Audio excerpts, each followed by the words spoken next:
Alright, let's get started. Let's get my setup right.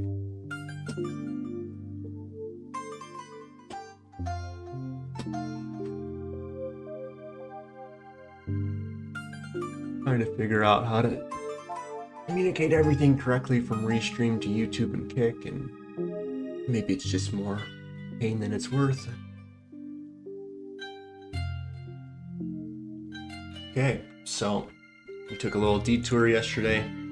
We're going for high agility so that we can escape in the Revenant caves a little easier, and that we can do all the shortcuts that will come along the way in our PVM grinds. So I think the best time to do agility is always at the start of the account. The reason being is you can go do agility pyramid and give yourself all the startup money that you need. With that money, we're gonna go straight to the wilderness and make even more. So having a large startup money is going to let us afford all the runes that we need, all of the arrows, all the bolts, anything that we might need to buy. We'll just have access to it, and we can then at that point start risking more and more and more items when we're in the wilderness. And when we die and we lose 100 grand or whatever it is to the Revenant caves or to whatever else has built-in costs, it doesn't become something massive for the account. So instead we're gonna stack our money up, and then we're going to be hitting Wilderness Slayer. But to get to the point where we're in Wilderness Slayer, well, we gotta take a detour and start with Wilderness Slayer. So it's just a little contradiction there. We have to get to 33 magic, and that's going to get us Telegrab. With Telegrab, we'll be able to get gold bars without having the mining and smithing level to do so. And with that, we'll make some rings of recoils so that we can start doing some quests without having to train our combats up. I'm trying to avoid doing my combat level for now. I think in a couple episodes maybe we'll do Waterfall and Fight Arena and all those good ones. But for the time being, I want to keep my level low so that I can go and go to various places in the wilderness with less likelihood of being able to get attacked.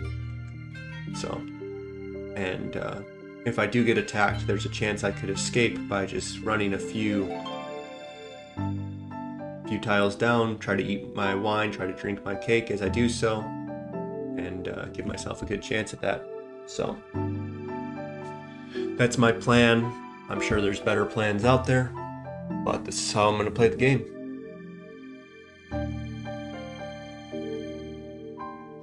So where are we? Is everything working? Let's check. Kick seems to be up and live. Let's turn my chat on. Yep, testing works. And then now let's go to YouTube. Let's go. See if we can, something went wrong. Let's see if YouTube will fix itself.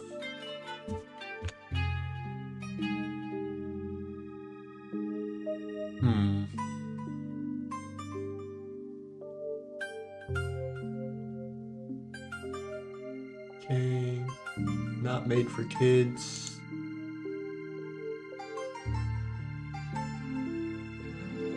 See, it has this normal latency on YouTube that is very annoying. I'd like it to change it to low or ultra low, but with restreams it seems to have a mind of its own, so.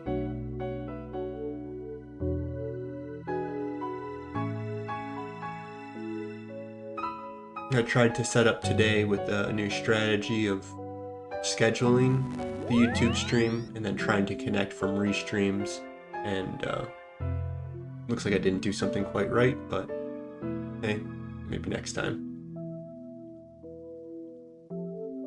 So let's go ahead and get going. So yes, where we picked off is we have a task right now, and we're gonna try to get ourselves up to 33 magic on this task. That's why we're doing it. And for the time being, I want to be a little bit more conservative, so I'm only gonna bring 400 casts. I'll probably need all of these to finish getting myself up to 33. As you can see, I have no money. So off stream yesterday, I did a little bit of thieving. We went back to Ardone, got our thieving up to 30, and I got a few more cake waiting for the 20-minute timer to finish, but we went there with the intention of getting silk and then selling that silk to get all of these runes that I now have.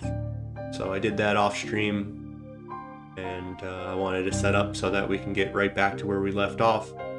And I hope this is enough runes to get up to 33. And if not, well, hopefully I make a little bit of money while I'm doing what I'm doing today, and I can afford to get the runes to finish me up. So let's go ahead and get going. We're going into the wilderness. There's a chance that I'm going to get, a rune plate. I don't know, they drop rune med helms or full helms and rune chain bodies or something of that nature, right? So let's hope that we can get those. And I'm noticing that I put a 3-minute to delete videos and it's not working, so I'm just going to remove chat from the stream. You can, of course, comment on the websites themselves, but you won't see them on the screen right here. And I'll do my best to read them and comment to them.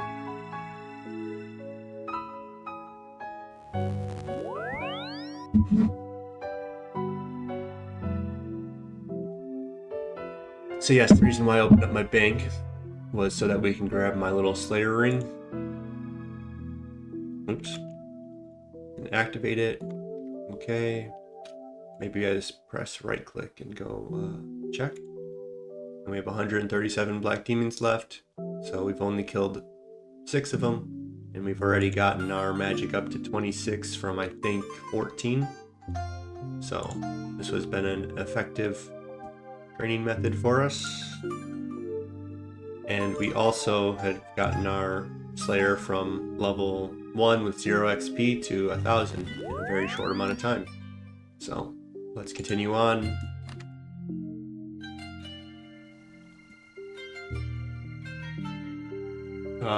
Luckily my little monitor here is going to block anyone from seeing what world I hop to, so that'll be nice.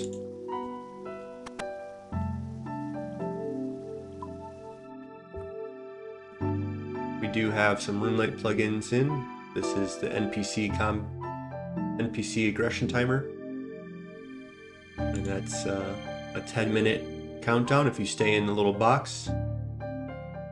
After 10 minutes, the monsters will stop being aggressive, so you can run out and grab loot without risk of getting hit.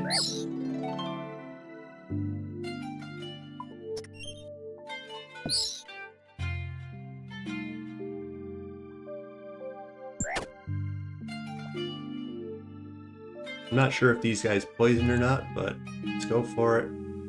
We cannot be one hit by the demons, so that's good. No one's over here, that's good too. Let's go ahead and drink a wine. Hopefully that I don't get hit. Don't get hit. Very nice. And now we're in a safe spot. So if I'm right here, I only have a 2-gap allowance for creatures to pass, and if you look, they have 1, 2, 3. So go ahead and untag, and we have our spell. Trying to get to magic to 33, so we'll keep it on magic only. Looks like he's a little stuck over there.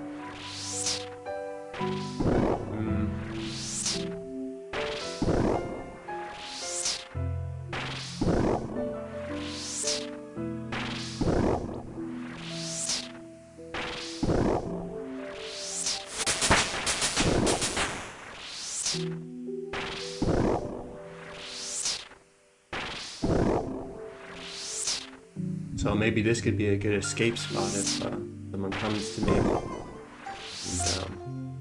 I have my doubts that anyone's going to be able to attack me in level 6 wilderness. And I'm a level 19. They'd have to be a level 25 or lower. And I have a wine and some cakes that maybe I'd be able to run out of the way if needed. But I highly doubt anyone has it count slower than like 45 for PKing. So, you know, come into this very juicy hotspot of black demons where people are risking mine runes is a very tempting offer. So it looks like my audio is all working. Very good.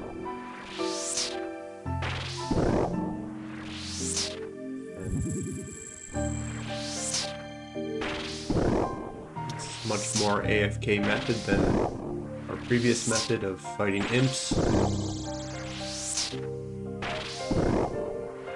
And hitting those big 11s are really nice, huh? And this is a massive, massive, massive task.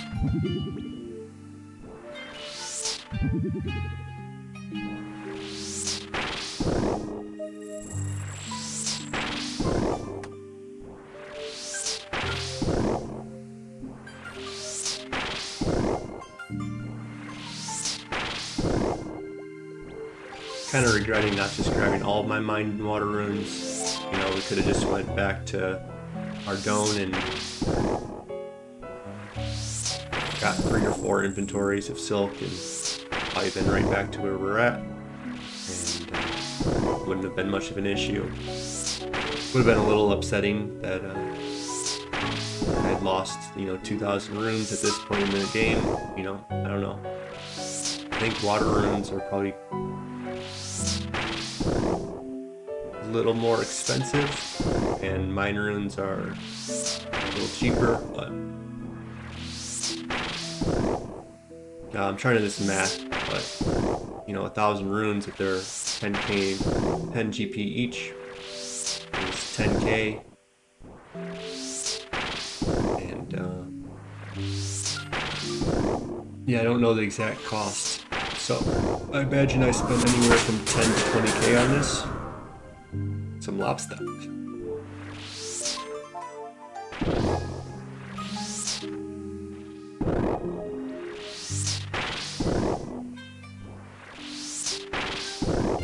I'd like to bury these malicious ashes, but it's very minor.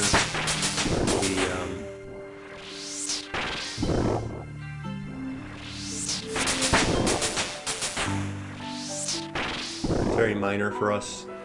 We're gonna go and do lava dragons, and we're gonna do agility. That's gonna get us those bone shards, so we'll be able to get our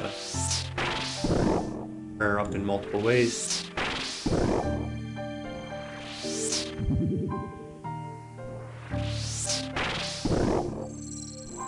I'm wondering if Wind Strike would have just been better with our money situation. Not gotten the, I think it's a 40% increase from 8 damage to 11 damage. You know, it's almost it's 3/8, so what is that?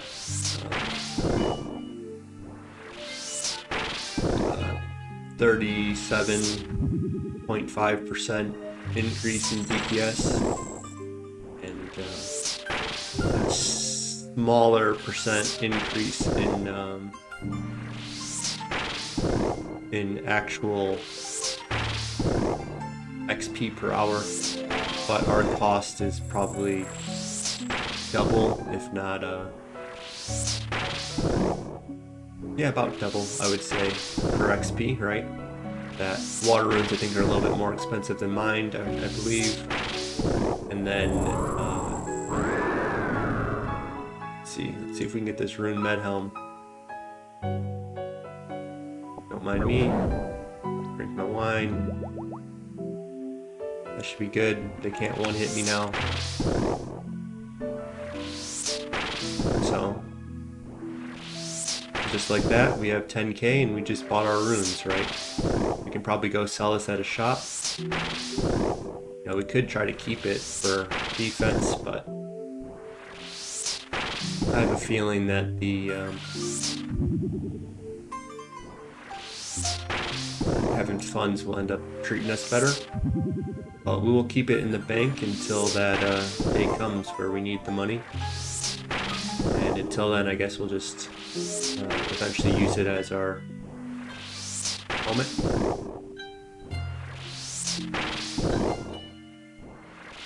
And if someone comes and PKs me, well, just 10k is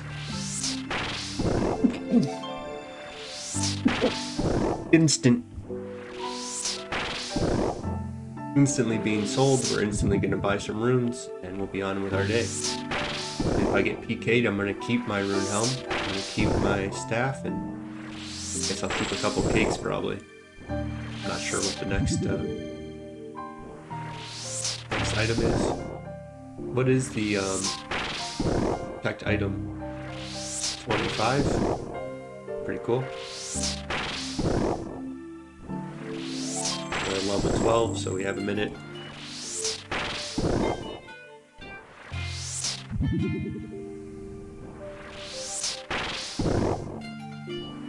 It'd be nice to get a Laren's key. That'd be cool. I'm not sure if they're protected upon death or not. So if we get one, we might run out. So we get some air runes and some malicious ashes. We have 2.5 minutes. Let's not worry about grabbing any loot until after that point. We'll let these ones go. If I get hit twice, there's a good chance that I will die because my cakes only heal, I think, 4 or so. So if he hits me for 16, I heal up to 6, and he can kill me. So they have a 16 max hit, so their average hit's 8. And if, you know, they have a high, I only have 1 defense, and I have no armor on, so they have over 90% probably accuracy. So 2 hits on average of an 8 is 16. So on average I can survive 2 hits, but it's going to be super close to getting chanced, right? But I'd only have 22 in 1 tick, and then 26 in 2 ticks, or whatever the heal cycle is. It's not ticks, right? So probably like 2 or 3 seconds till you can eat again. All to say is, surviving 2 hits from a black demon is a very low chance for me. Or, let me say that differently. It's not a low chance to survive, but, you know, let's say it's around a 30% chance to die. It's not worth going out and grabbing air runes and a malicious ash. What is it, like 50 or 80 prayer XP? And so now we have 30 seconds. And now we have a little bit of coins on the ground. We're not going to worry about those, and we'll go for one more. And then after this one, we'll be safe to grab whatever loot comes our way. We are very early on into the count, so 130 coins might be make or break for buying runes and having enough fine runes to push on. Might have to go buy some law runes soon. Nature and cosmics. Might have to get some cosmic runes, right? So, you know, 130 coins, that might be 2 cosmics, or whatever it is, right? And with 2 cosmic runes, I only need to get 3 of them for the rings of recoil that I'm going for right now. Anyone joining in, the plan is to do Priest in Peril, and I don't want to get my combats up because I want to be in the wilderness. And I don't know, I'll probably compute to see what 50 or 60 magic is, and if you can afford to get, your attack and strength up from waterfall without that becoming the dominant stat. I don't know what the exact breakpoint is, but I don't want to do the standard waterfall, fight arena, tree gnome, all of those just to get going. So yeah, let's grab that ensouled head. It's very nice. That'll be a long time from now that we can actually use it, but hey, maybe not that long. And yeah, so that's 65 XP, so let's just say we missed out on 200 XP from not going out and grabbing. That's very minor in the grand scheme.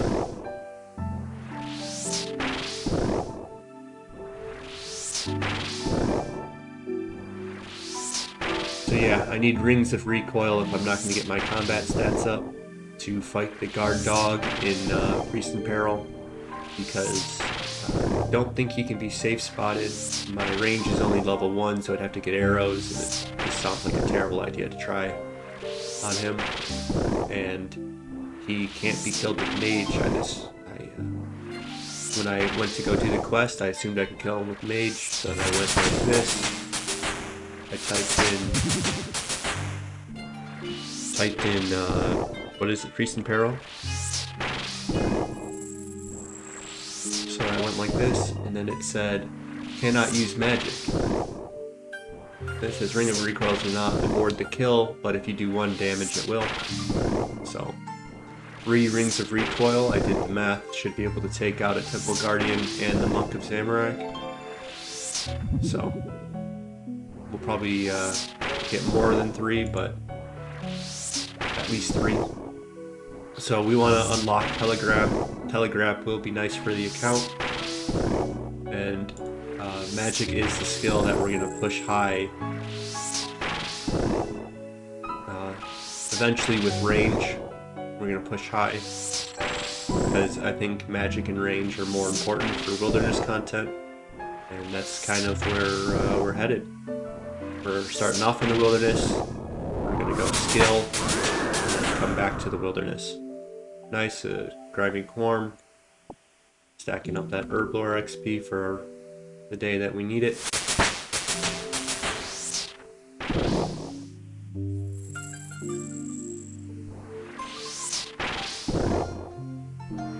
And yeah, we're getting on, we're almost at 33, and then we'll have to go get other runes, go bank before coming back. This is maybe 3k XP, let's say. And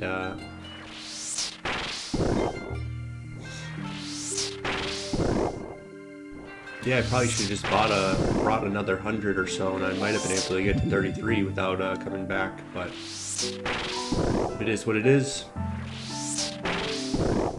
We're already down this path, so.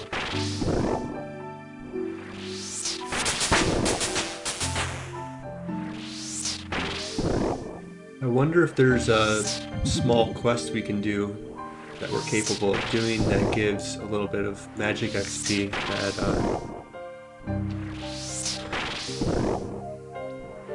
will let us just exhaust our runes right here, and then we can do that quest and then get whatever else after the fact. So we have Witch's Potion, we have the Grand Tree, which I don't want to do, and the Giant Dwarf, which requires 33. So 33 because you have to telegraph in that one room with that guy that circles it. You kind of go to that window, I think, and you have to telegraph, if my memory serves correctly. So we won't be able to do Giant Dwarf until 33 Mage. We're looking into doing the quest because we're trying to get to 33. So it kind of is not the right choice, obviously. So yeah, we have the Giant Dwarf. We do Watchtower, but that requires 40 mining and 14 Herblore, which doesn't sound like a fun time. Grand Tree, I think, gives a lot of attack XP,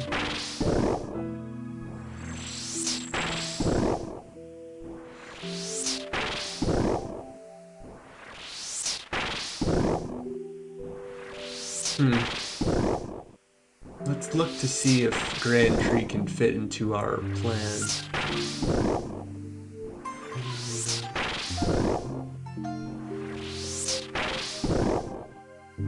Yeah, I don't see Grand Tree on my list of things that I want to do.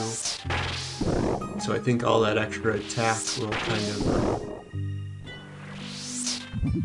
put me at a higher level than I think I'm comfortable going without actually kind of looking into.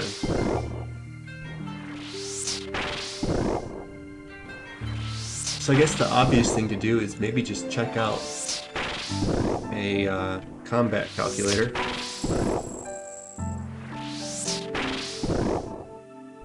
And then let's just say we had, let's say,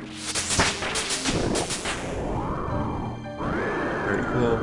Let's come back to that in a second. Look at all these levels coming in. Get over here. I was gonna channel my inner scorpion, but I was about to say it very, very loudly, and I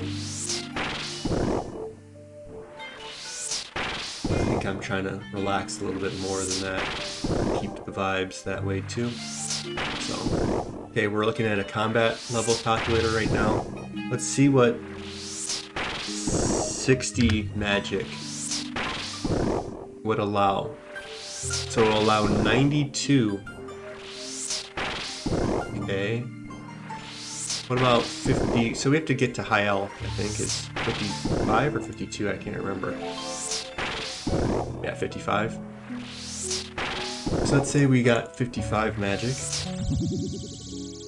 That would allow us 82 attack and strength levels. 82, that's, you know, an average of 40 and 40. Yeah, I feel like we can't afford to do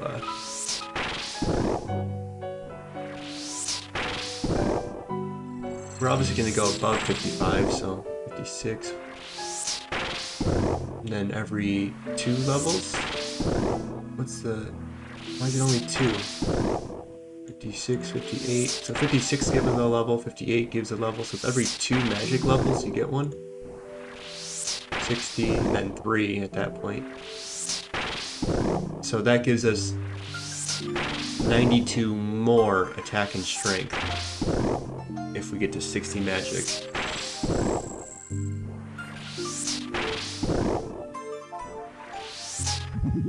Okay, that's a lot more than I thought.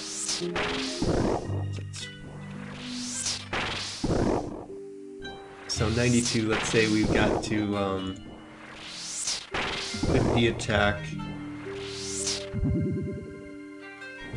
and 40 strength. Calculate level. We only have 4 more to go.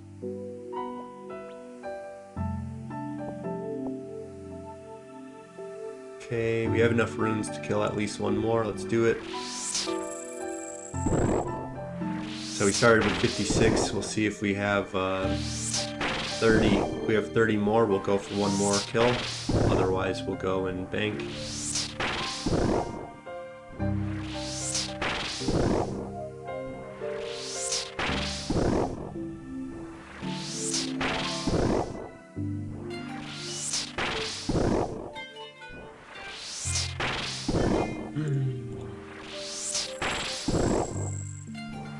Okay, so what was that quest name? Like the tree gnome or whatever?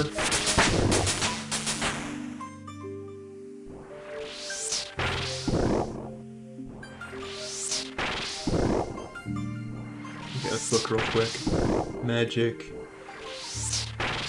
training, Grand Tree. No quest required.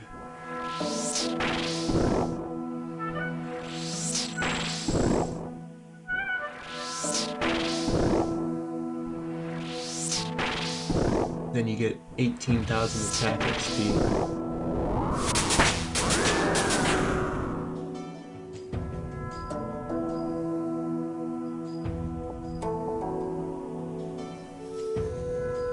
Yeah, I kind of like the idea of doing Grand Tree. I don't know, does it, it might so I have exactly 30, so guess we'll get to see if we can take one more of these guys out.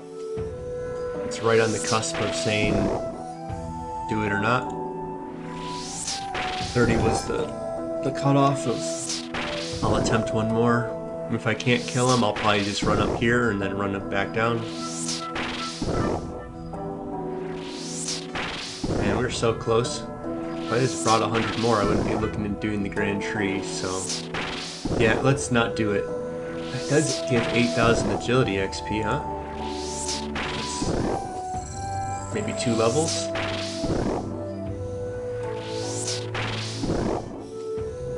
Man, that's so much attack XP. I feel like that's going to, it's not worth it. I think it's going to make it melee my dominant stat, and I'm gonna have to, I'm hearing a lot of splashes, so there's a good chance we're gonna have to go up this ladder, come on down, and well, I guess we don't have to go up because we have to run through them anyways, right? So if they're aggressive, would you rather have one guy aggressive or be safe all the way till here, getting another hit? So we only have to tank one hit, eat a piece of food, and then run through. So let's just see if we can get the kill. Oh, no. Okay, let's make our little run. So we're gonna run, we're gonna eat a cake right away, and play from there. Alright, we're safe, we're above max hit. He hit a 16-16, you know, that would have been GG.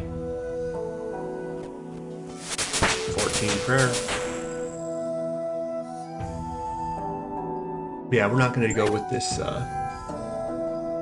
Grand Tree excursion. We'll take the free XP later. I mean, it probably does save an hour of agility almost at Canopus. So that's why I'm kind of now tempted to just do this quest instead. What I can't remember is, I think it's gonna lock the, doesn't it lock the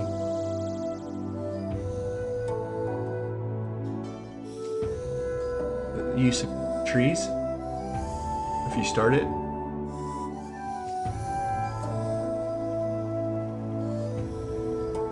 He will take you underground and ask you for your help reviving the Grand Tree, which is ill. So this will heal it, so that's good. There's no requirements. You can just do the Grand Tree, right?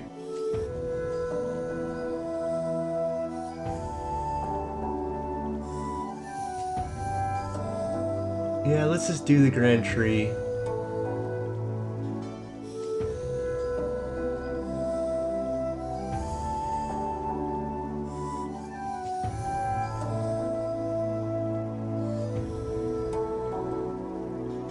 You can also get 5 kudos for doing this. It's pretty nice. I might need those when I try to go for other things. Ability to use the rock as an agility shortcut from the Grand Tree to Barbarian Outpost. That, who knows? Doesn't sound like might be the easiest way to get up to Barbarian Outpost for us is using our cape, using a tree, and then just going north instead of having to go through the gate and up and around. Access to mine under the Grand Tree? Oh, mine's down there. You got iron, mithril, adamant, gold, coal, clay, iron, mithril, silver, clay. Such a massive unlock, huh? 1 iron spot. 7 on the other side, okay.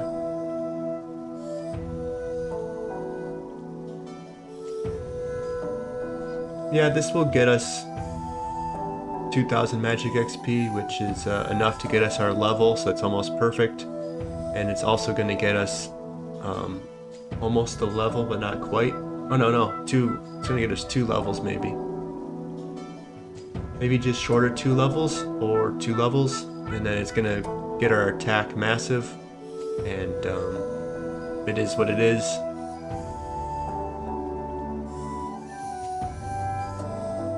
So if we come in here and we go to our calculator and we just, I don't know, go to anything and we just type in 18,000, we get to 32, right?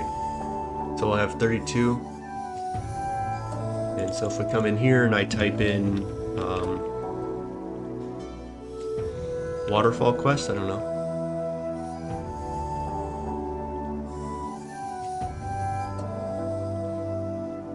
So I had put that I wanted to do Tree Gnome Village.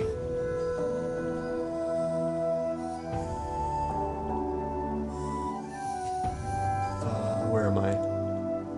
I said I wanted to do Tree Gnome Village or something. Let's see.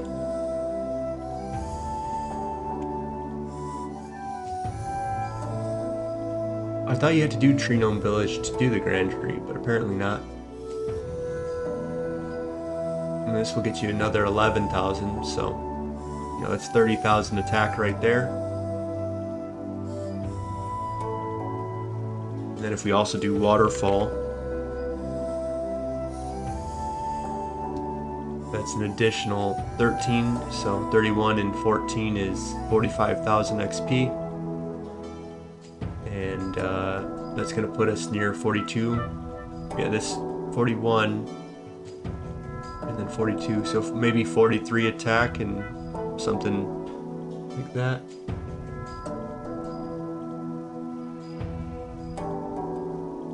We want to do Haunted Mine. We want to do all these other quests. Okay.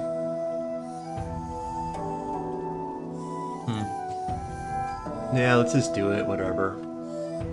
Our level will be up a little bit higher and might allow other people to attack us, and that'll be alright.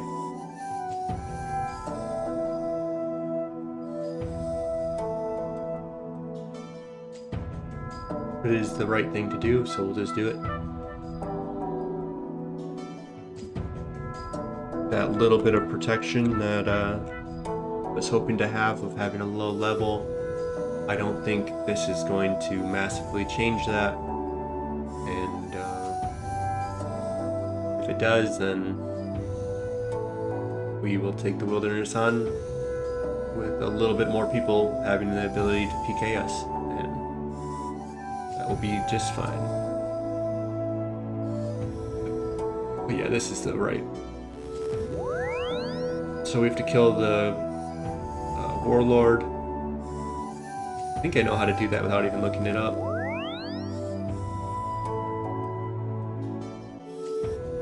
See, I can't believe Grand Tree.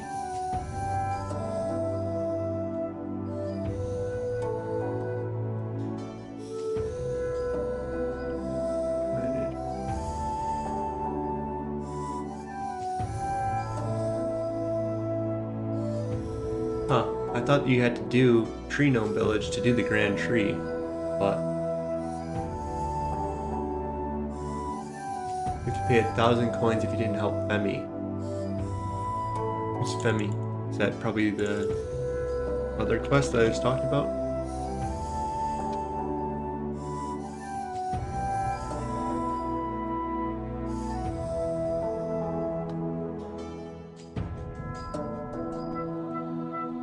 So you have to help him with the boxes on the outside.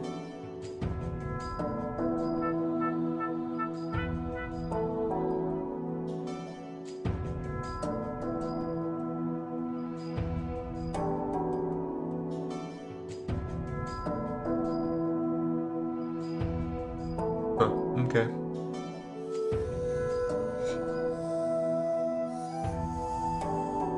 Okay, how far of a walk is this?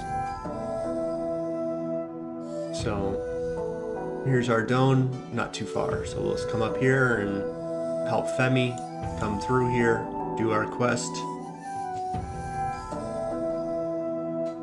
What does it recommend? 1,000 coins, don't really need that. Food, prayer potions. I don't think you need, I think we should be able to safe spot the black demon. So we'll just bring some wine and we should be able to, you know, wines heal 11, so 23 and 11 is 34. So if his max hit is a 16 like other black demons, he cannot 2-hit us. And so we should be able to drink 2 wines and get to a safe spot and avoid getting hit 3 times before we do that. That sounds pretty reasonable. And then what else do we need? Energy restoration, prayer pots, food, safe spot in combat gear. So yeah, I think that's what we'll do. Let's go ahead and get started then. Should I bring my cat, or is there a good chance of me dying like on Karamja or something? I get poisoned or something.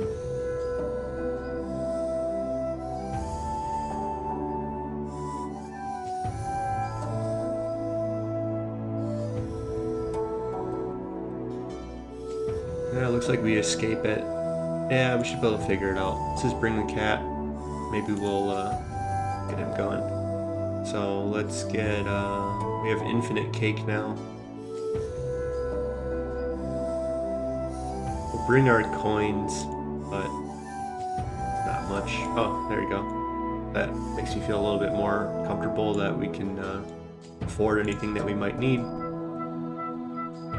We have our spells. We have runes to take care of this demon. Whatever, we'll bring this. Why not? Bring our fashionscape too. Weight is very low, so why not? And then, who knows, maybe I need a chronicle to teleport back eventually. Let's do... Yeah. I feel like that's probably fine, and then we'll get some wine once we equip everything.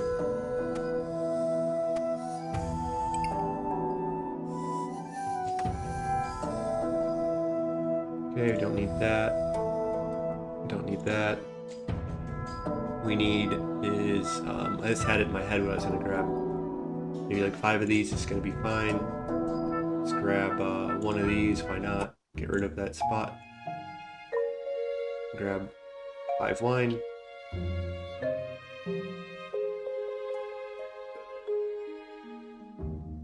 There we go. Nice, clean, and organized.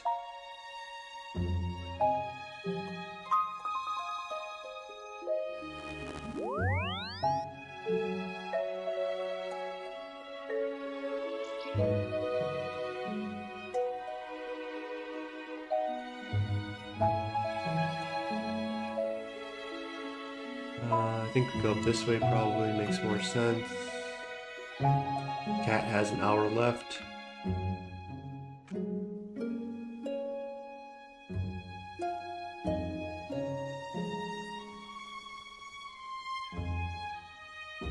So this is going to get us 1 more level of magic.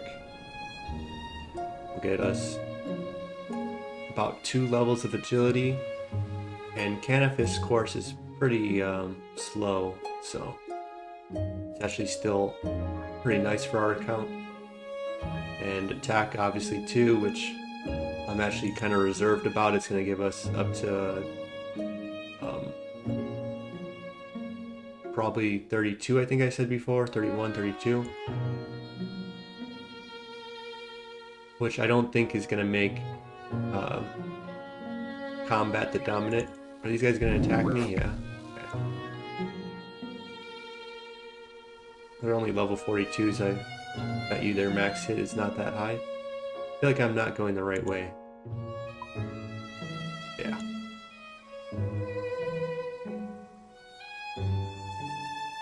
Okay, luckily I didn't go too far out of the way. There's a little bridge here.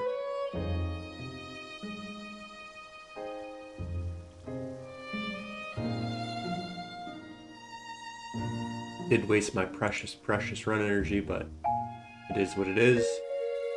Keep on pushing. So I think I don't really know what all these random events do, but we're gonna do them and find out. We know somewhere in my memory, but this one's a pain in the ass, isn't it?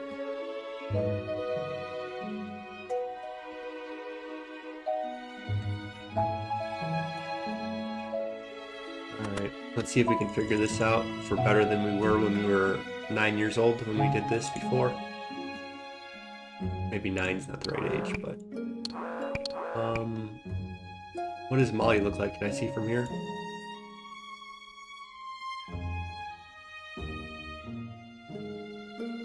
Maybe I don't know what I'm doing here. Who's the suspect?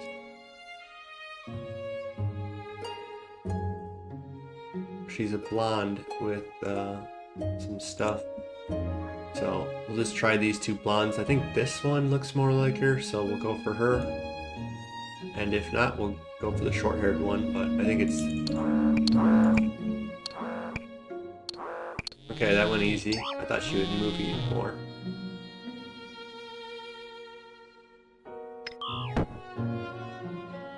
Remember as a kid I would just go, I think, one at a time and just be really nervous about it or something.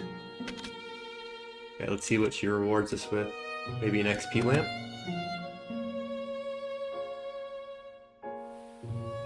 $3 diamonds? I don't know. Probably not worth it.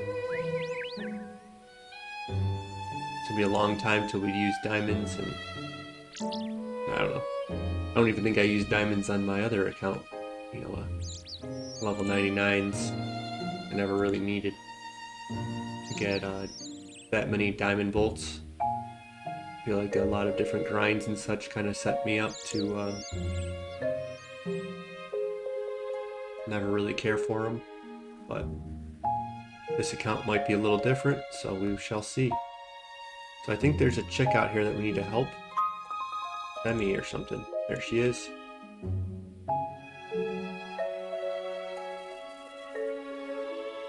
This little gnome is too busy. Okay, let's try to go through the door. Okay then, sure. So we help her with the boxes. Very cool. And I've helped her out, so she's happy, I'm happy. And now I get to save 1,000 coins or having to go to Ardone and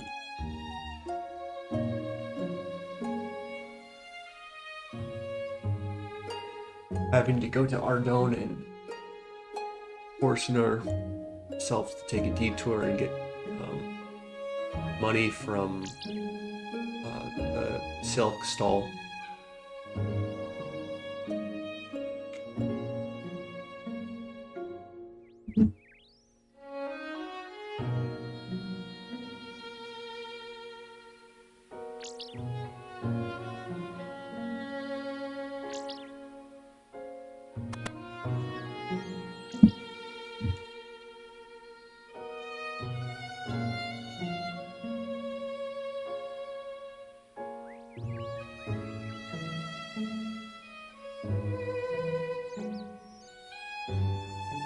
Guy trusts me a little bit too much, huh? Just met him and he's telling me confidential things.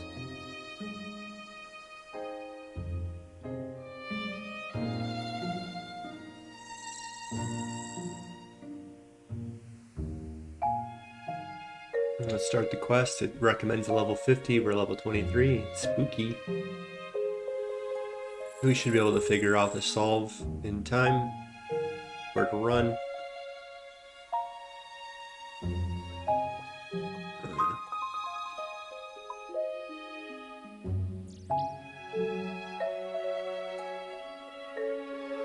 I don't know if I have the nightmare. I don't have the nightmare unlock. I already know it, so let's not even try. Let's just go.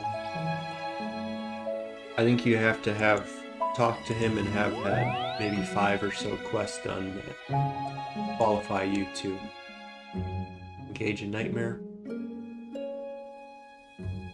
So we're not at that point, so let's not try it.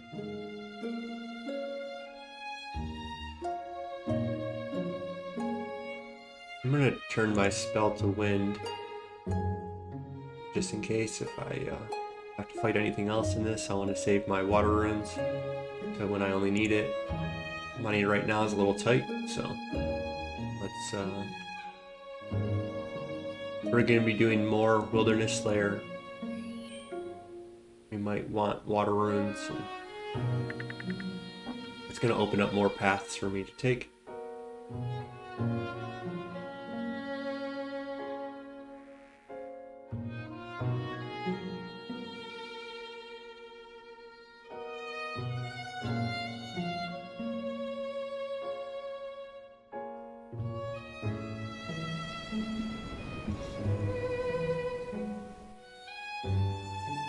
This game is significantly different when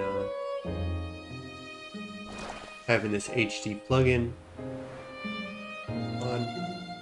You know, I usually play on my laptop, but I moved back home. Hopefully I don't get poisoned, huh? Okay, looks like that was fine.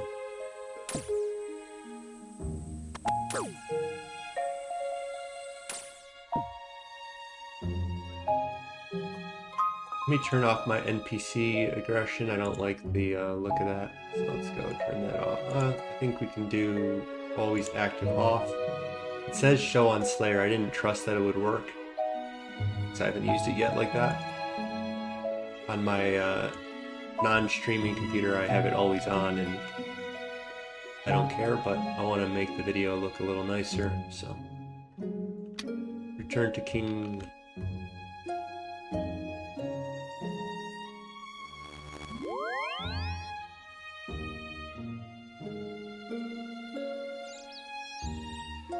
So this is the early game walks that we have to engage with.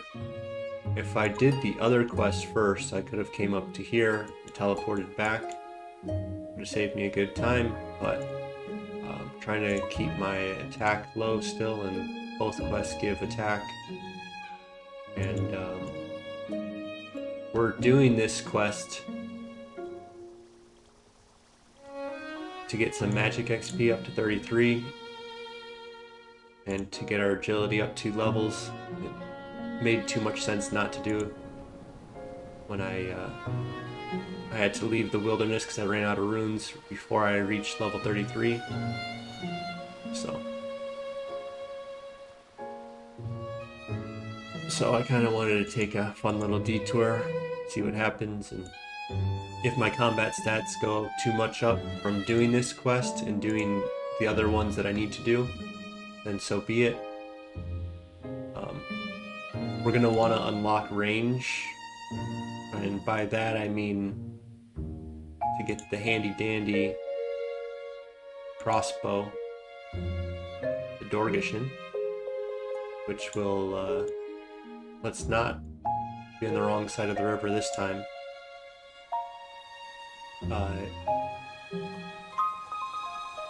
This is a quicker bow than other crossbows, so it has higher DPS for the level, and in addition the bolts are very, very cheap and plentiful, easy to buy, right in Lumbridge, just super simple, and that's going to be easier than trying to do bows. We could probably go maple bows and try to do mithril and adamants, and maybe there's a, who knows if that's going to be more or less DPS, but I think at level 28 is what I'll get to after questing. That will be my best option. And then we're going to go for another crossbow after that when we get to level 60 something. We're going to go for another quick crossbow, the Sunlight Hunter's crossbow, and that's going to out DPS magic shortbow. It's also not going to use up rune arrows and others that I would want to somewhat preserve, so that when I get a scorching bow later on and other weapons, right, like the what is that purple bow? Venenator bow? If I get the Venenator bow, I think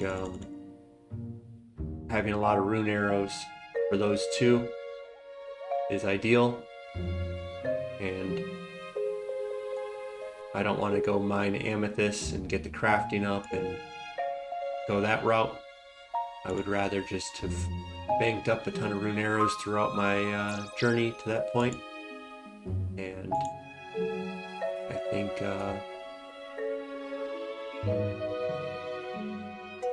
finding alternative methods to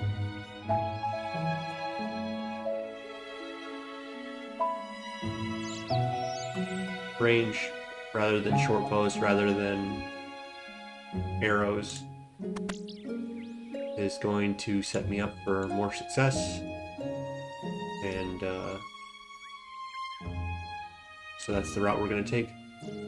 And all of that was set up because we're trying to keep our attack and strength low, but to advance to 28 range, we're going to be doing quests that require a little bit of stats, and having a little bit of stats, such as strength, is going to have us do waterfall quests. It's going to have us do other quests that are going to level me up, and all of that leveling is going to make combat melee my more dominant combat level, right? And ideally I would keep it as low as possible so that when I go into the wilderness I have a higher survivability. But we put it into a calculator and I saw that I would need 50 attack and 50 strength for it to make a significant change, I think. Like, I would still be melee dominant at 50-50, but we're planning on getting our mage up to a high level, so we will survive, and that's all good with me.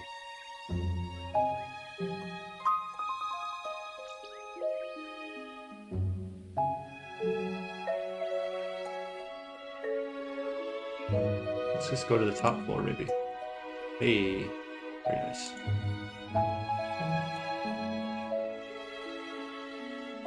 Hello, Charlie. That's very convenient, the top and bottom floor little button click. There's one in Lumbridge as well that I noticed. I don't think was there on the last account that I started.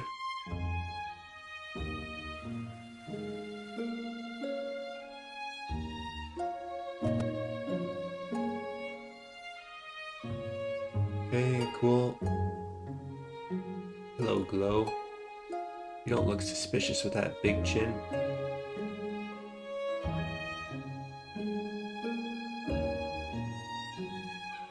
I think we're gonna be sent to jail, huh? That's quick. What's going on here?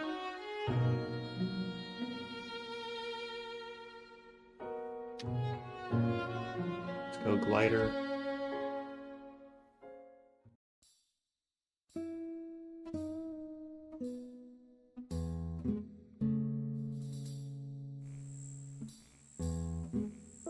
Let's slow down just in case we don't want to run into that black demon before we're ready. So yeah, it looks like we're gonna get all the way over there. Yep. So once we get to this spot, let's pay attention to what we have and maybe put our cat away or something like that. But honestly, if he knocks me out, I don't deserve to get my 200 runes. Kalu Min.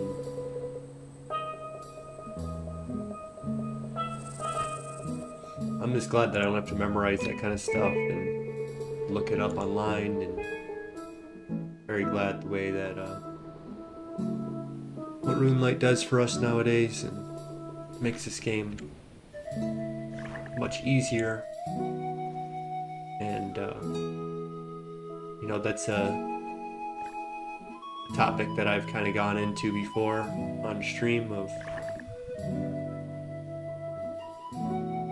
you know, ease and dopamine and not having to put put effort into things. And finding that perfect balance is not always obvious, I think, but I like to think that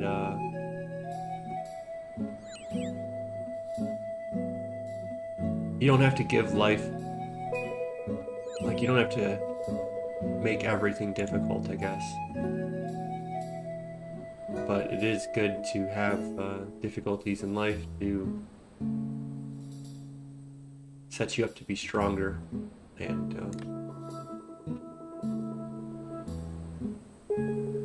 return to Charlie and enter. Let's see where I have to go. Okay, so we'll go back to Ardone.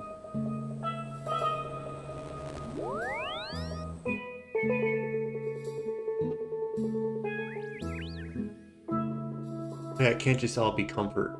That's what I'm trying to say. And it can't all just be courage either. That's my name of my channel, is Courageous Comfort, for that reason. It's the courage to be comfortable and the comfort to be courageous, you know. So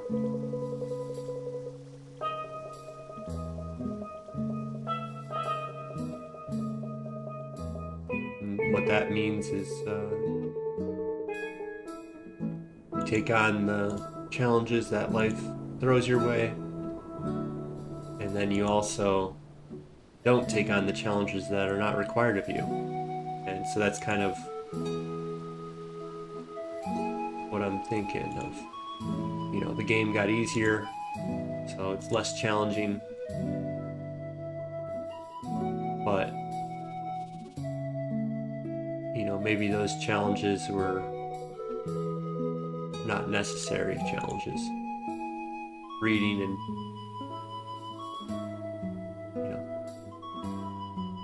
I don't know. It feels like patience is a good thing, and to read and slow down and think about what's being said is maybe what the world needs a little bit more of. And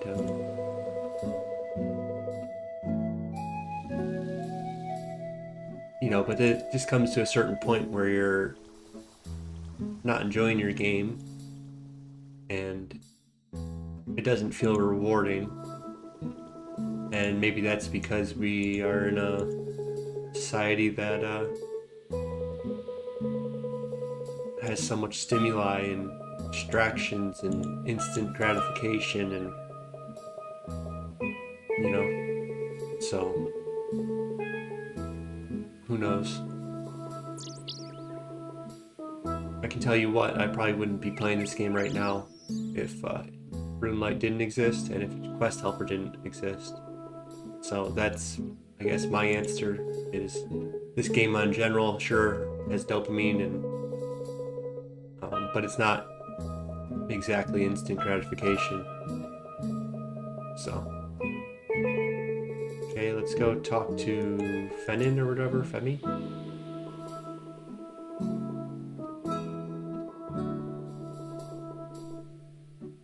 Okay, cool.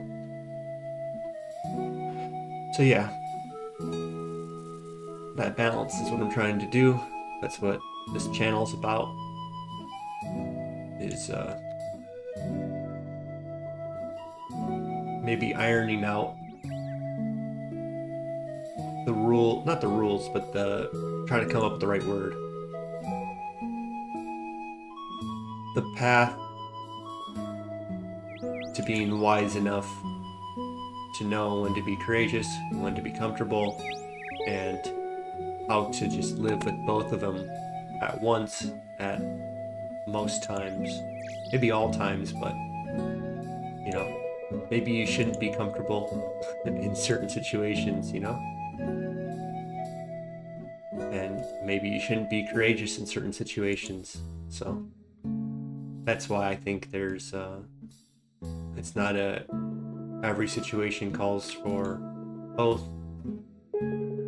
but it's the willingness to be comfortable when it calls for comfort, to relax, to process, to slow down, to not just turn something on and gratify whatever emotion is coming your way right away. kind of get past the, you know, having desire, but the desire is not what decides, you know. And yeah, I think the human body is very intelligent, the mind is very intelligent. Okay, let's turn walk on for the rest of this quest.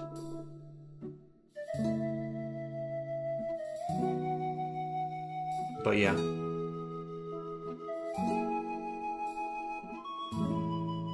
So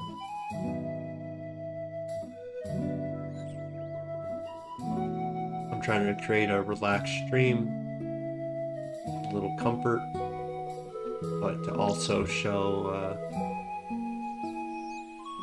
that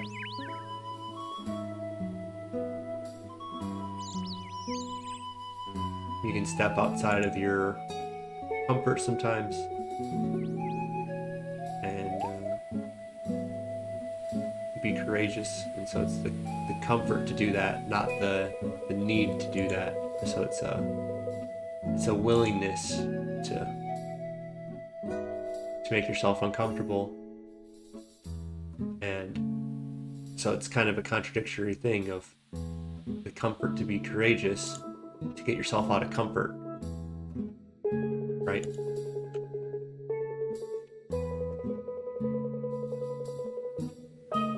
And I think I'll demonstrate what that means as the days and months and years go on. Okay, we're not quite at the Black Demon.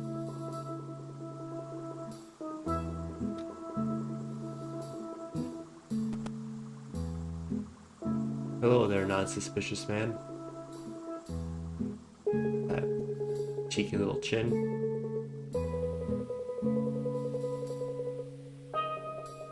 So yeah, the contradictions of life, these values that we have, they all compete.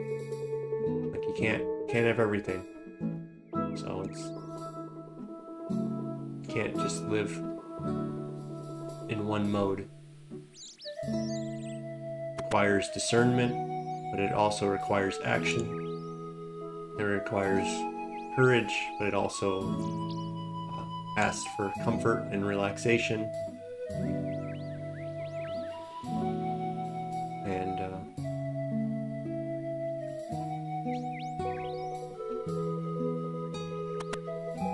that's why I play the Zelda music. It's all very nice and relaxing music, but there's, I think, extra layers in this music that kind of invoke different feelings. And you know, if you actually look at Zelda, right, Ocarina of Time, Link starts off very comfortable, right? He's in his bed. He like doesn't want to wake up, right? There's like that. He's living in comfort. He doesn't have his fairy. He's a little different than everyone, and but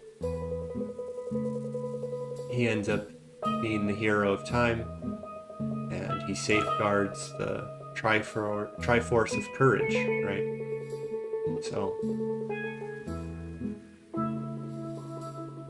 that he's not as smart. He's not as smart as Zelda. She's like the wisdom, right? And he's not as strong as Ganondorf. He has the power, right? But he has the courage, and courage is what gets everything rolling, right? He does what is necessary. So I guess before we get this going, let's feed our cat so it doesn't interrupt us at a critical spot.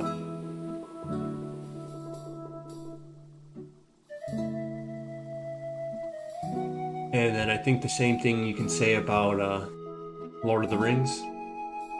Frodo, it's his courage to go on, even as he despairs, he keeps pushing. It's the okay, so we can get to return to King. Oh no. So Okay, so we go down the trapdoor before we have to fight anyone, so.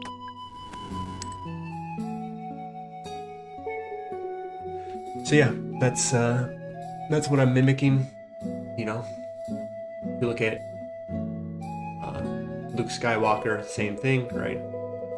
He's the most courageous. You look at Harry Potter, Harry's the most courageous, and Gryffindor is about courage as their most important thing, right? And so I hope to invoke that same spirit with Courageous Comfort, that all those characters also had a balance with comfort. And we're very secure with building up different fellowships. And I guess Frodo he got a little bit more difficult challenges than the other ones, maybe, in my view at least. And so he had a lot more difficulty with fellowship, but that's why he pushed on, was through fellowship, right? You know, what Samwise tell him at the end of the Two Towers movie, that there's something good in this world and it's worth fighting for, right? So that's what we're trying to do here. We're not fighting, but trying to grow, trying to do it with Failing Out Loud. That's my way of pushing my boundaries, of being a little bit more courageous than I have to be. I could go and work and make okay money and be content, be comfortable, and just doesn't do it for me. So let's go here, I guess. I don't know if I can shoot over this thing, but I can probably go here. Okay, that doesn't work.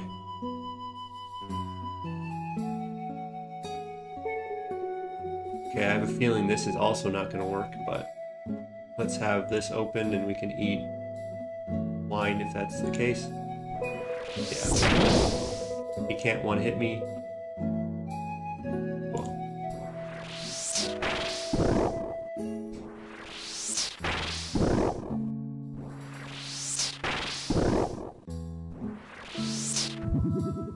So yeah, I'm live streaming for a plethora of reasons, but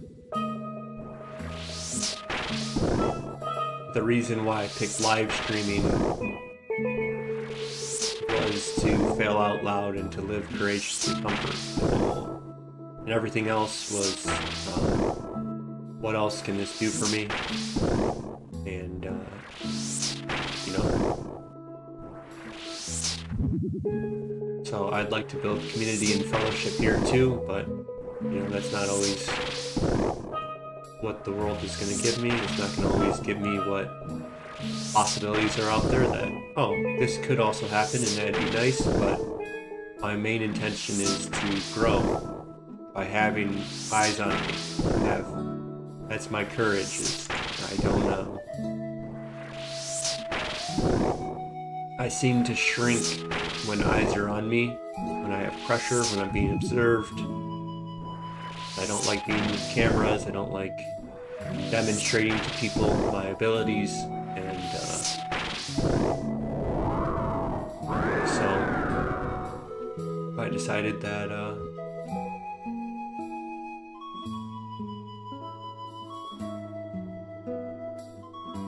that direct confrontation with that discomfort is courageous comfort.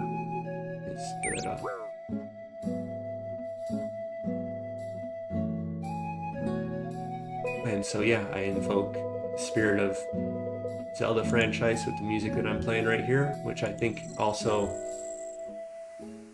balances that, right?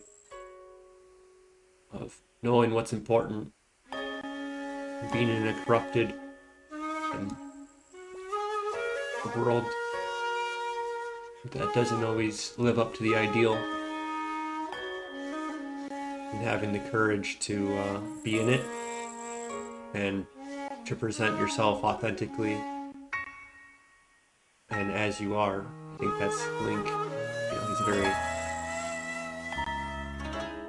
straightforward guy, And I think a lot of characters in the thing make fun of him for being earnest and straightforward and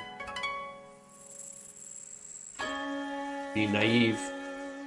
And I'm okay with that, with me trying to be that.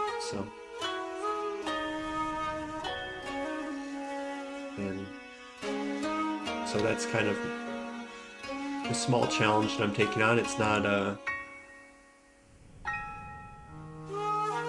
as, you know, risky of all the stories and archetypes that have come before me, right? But it's not nothing, right? It's a small step that I can hope to accomplish, and I grow from there. I take in the world, see what happens, read my environment, read myself, and see if what I'm doing is elevating me to the point of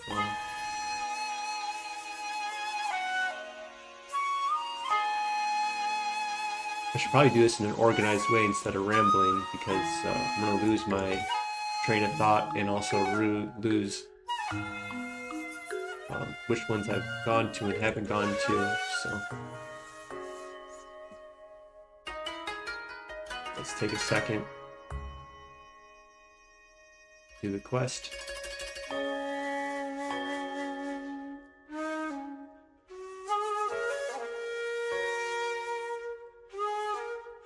So yeah.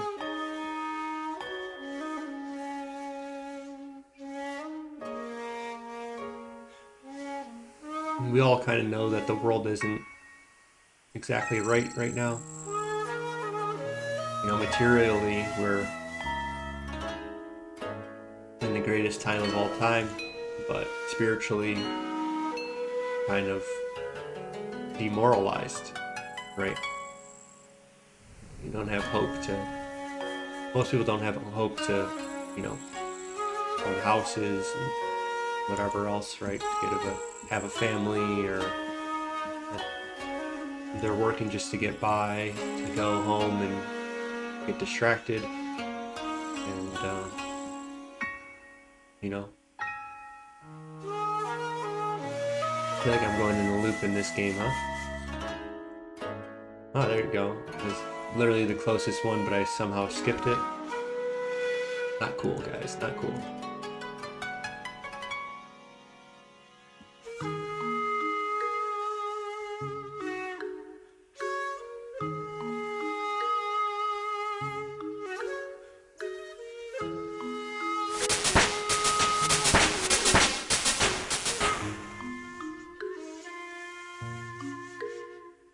So yeah, I still need 13 attack and strength for that to be my dominant. Obviously, when I do waterfall, which I'm going to be doing, it's going to surpass, but we're not doing waterfall today, and we're going to be getting our magic up higher and higher. Going to push until probably close to 60-ish before we really care to get our melees up. And so with 33, we can now telegrab. So we did our quest, and let's get on with our goal. So we'll teleport with our chronicle. We're gonna run up, I believe it's to the, we have to go mine too. We have to go mine pure essence, but I think in this bank, you can go upstairs and get the gold bars, if I remember correctly. Or is it this bank?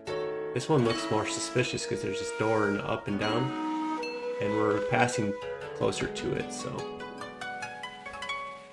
let's just stop in, see what's up. So we'll bank, get our law runes first.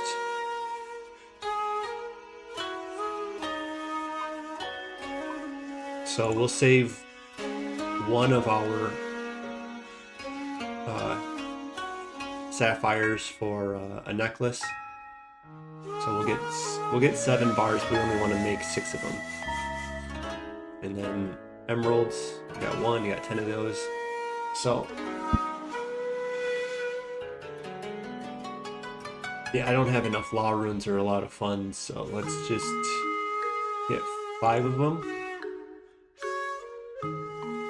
save. We'll do 4 rings of recoil and save 1 gold bar. If we want to make another ring of recoil, we can do that. And if we want to make a necklace, we can do that. So yeah, we have Telegrab unlocked.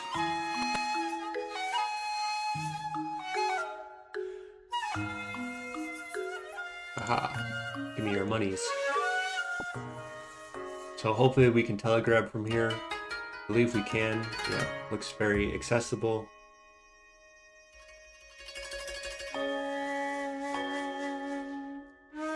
I don't think we can get this one. I think that's kind of like the joke or whatever.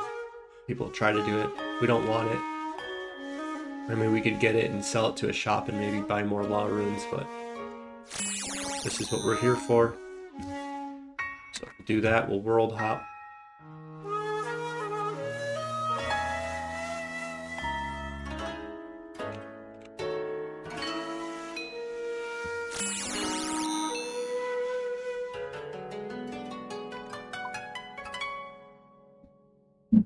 So I do have another coffee made. I might go grab that in a second. This one's getting, oops, a little cold.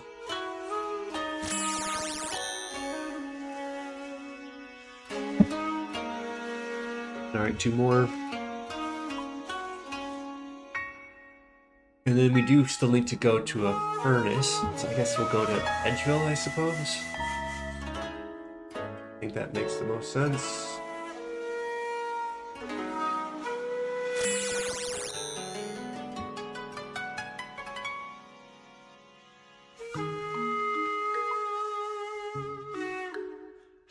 Yeah, I might take a 30-second break, and the room's a little cold. I might go get I'm calling it my streaming shirt now, because it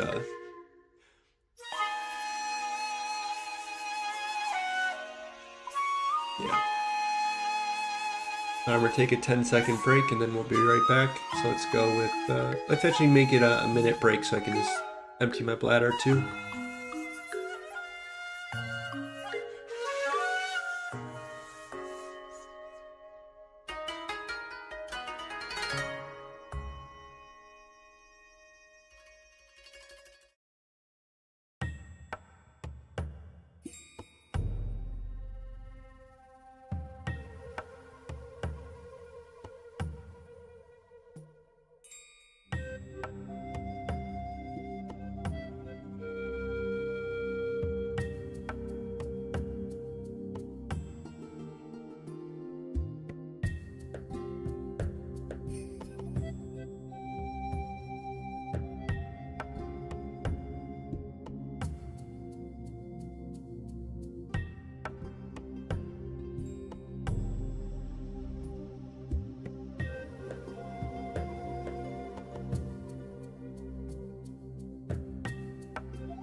Alright, I'm back. Used the restroom, got my coffee, got myself my little shirt here.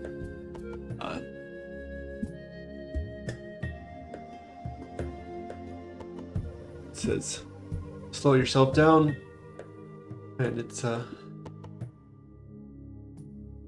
of my motto in life as well. But it's not just comfort, it's courageous comfort, it's my motto. But slow yourself down is how you achieve courageous comfort. You can't do courageous comfort full blast, because that's just being a busybody. Need for constant distraction. That's the opposite of what I want to do here. So I want to be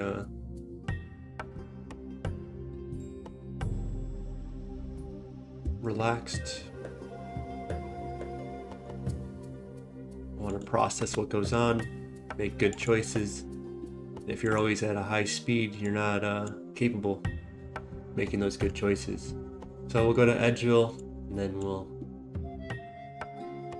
I'm just debating if we're just not at the point where we can afford to use law runes and everything so quickly.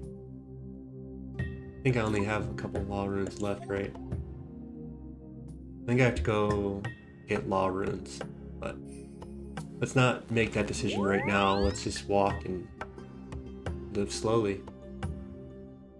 So we'll go 1, 2, yeah. Just run up without anything. And looks like we almost have a cat. So maybe before we do our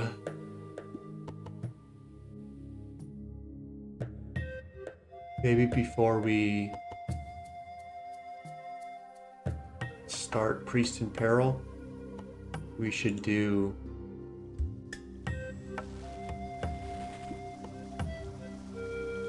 lost my train of thought.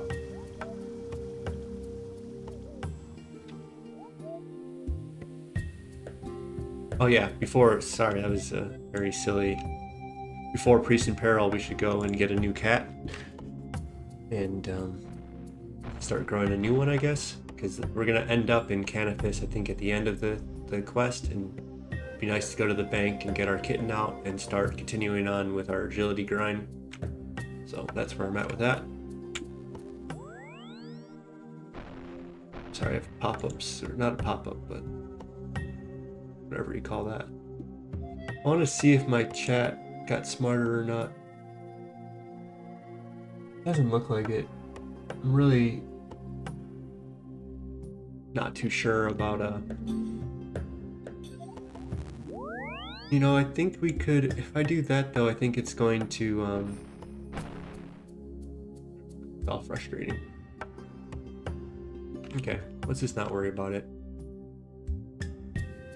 I keep trying these different paths and they all have little problems on them, and so it's just figuring out which problems I can deal with. Each solution has its own problem that comes along with it, and that's kind of what life is sometimes.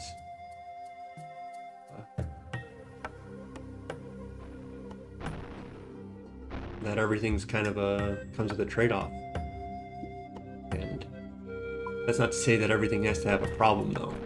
So I think people could the trade-off in that situation is someone has to put in the time and effort to do things correctly, and well, maybe that means I need to use a premium, pay money for what I'm asking for, but they have a premium version, and that's the #1 used website for this, and if their free version is bugged, then why should I suspect their premium version to be not bugged? It's the same software. They're not going to rewrite it twice, so. Okay, we gotta get cosmic runes for this quest, huh? I don't think they sell cosmic runes in Varrock, do they? Might have to go up to the wilderness and get that. So we're right in Edgeville. So cosmic runes, old school RuneScape. Yep. And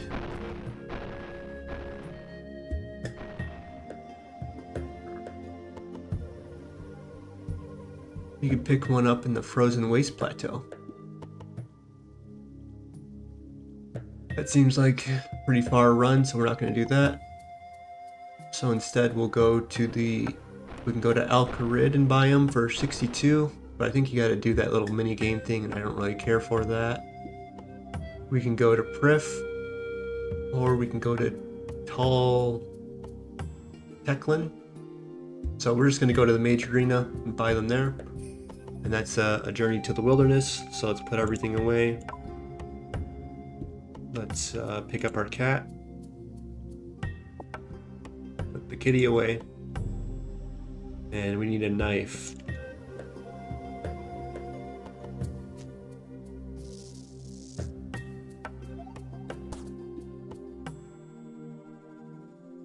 And then I also get a little reminder of what the wilderness level is around here, because I'm going to be going to here, and the level here is 74 can hit me, so I think only like 60s will be able to hit me over there, and we might be able to escape with the shortcut over there. So there's a little shortcut here at 74. We're going to get that. And I think they are not going to have that, and then the chances that they have the level and capability to knock me out before I can get away doesn't seem likely to me. So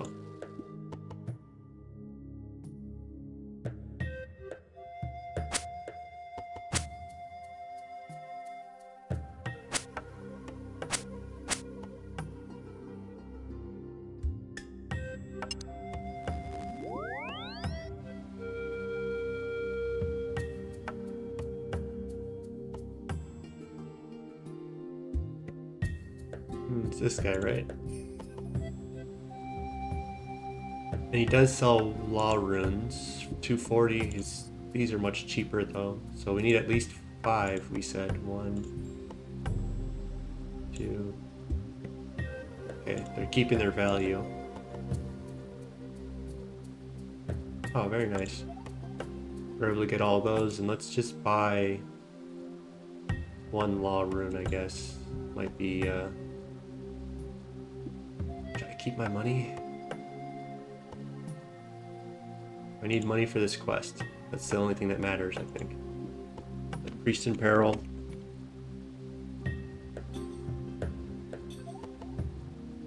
No money. And then I think we're doing the Varlamore quest shortly. Children of the Sun. No money. So let's just buy our law rune now. That might be big for us in the future. Okay, we'll grab these.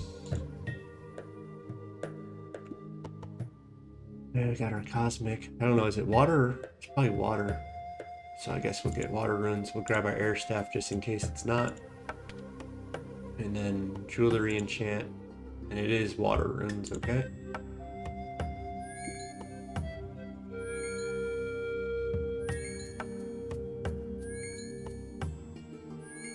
Just like that, we have 5 rings of recoil. Okay, so we bought our rune. Let's use it. We got 3 of them. We're not gonna limit ourselves just to Chronicles. So let's just go to Varrock. Gives us XP. It's twice the price to use a law rune than it is to use Chronicle, though. But I think we can afford it, so. No, we don't want to start Children of the Sun. We want to do Priest in Peril. I knew it felt weird. I was like, what am I don't remember talking to anyone here. So Priest in Peril says Varrock teleports. Looks like we used 1. So maybe we should have kept him for the quest. Nah, it doesn't matter.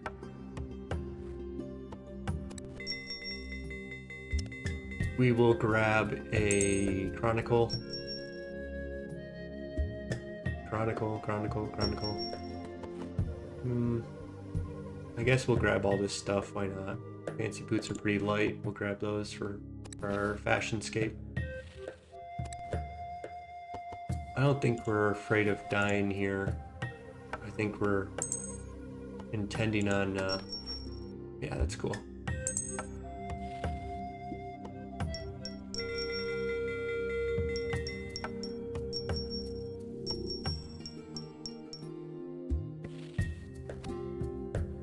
Although, before we get going on this, let's go get our Pure Essence first, right?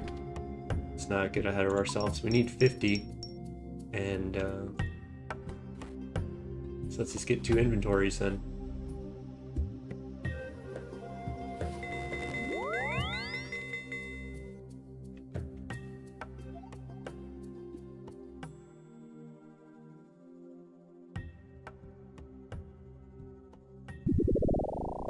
Just like that, we got an easy combat, or easy rock achievement. Alright, good thing we grabbed our coffee as we relax and get to take this in.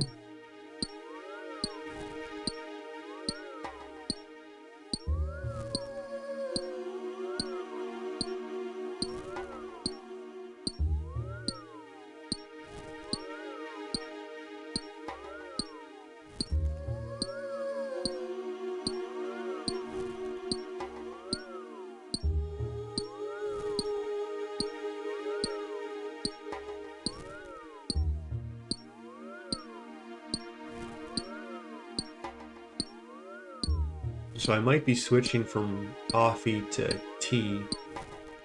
I just have to find the tea that I want to get and start drinking. And maybe make a big pot of it and put it on my desk even. I don't know if this desk can handle heat, so maybe I just need to get a little hot heat pad, I guess. Although I'm pretty lazy, so I'll probably just grab a plate and put the pot on top of the plate. Hope for the best. Not sure if that will transfer, so. But yeah, I think coffee's fine. It's good. Drink one in the morning and call that it, and then move over to some teas. I was looking into some that might help with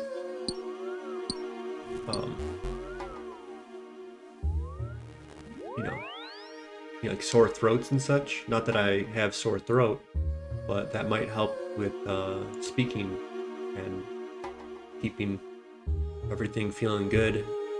And I don't lose my voice or anything like that. There might be enough like lubrication and whatever going on that will set me up to, because I think drinking too much coffee is going to make my mouth a little dry. Probably going to ruin my teeth a lot quicker, and I don't want to have to wait until after the stream to brush my teeth, but then I'm going to eat right away, so then I eat, then I brush my teeth, and it's kind of long term. I don't want to destroy my teeth with this new habit that I'm doing.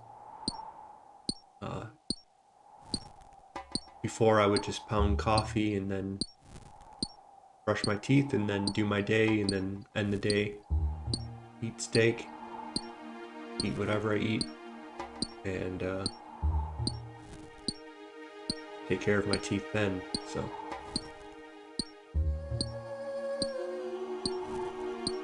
yeah, I'm not trying to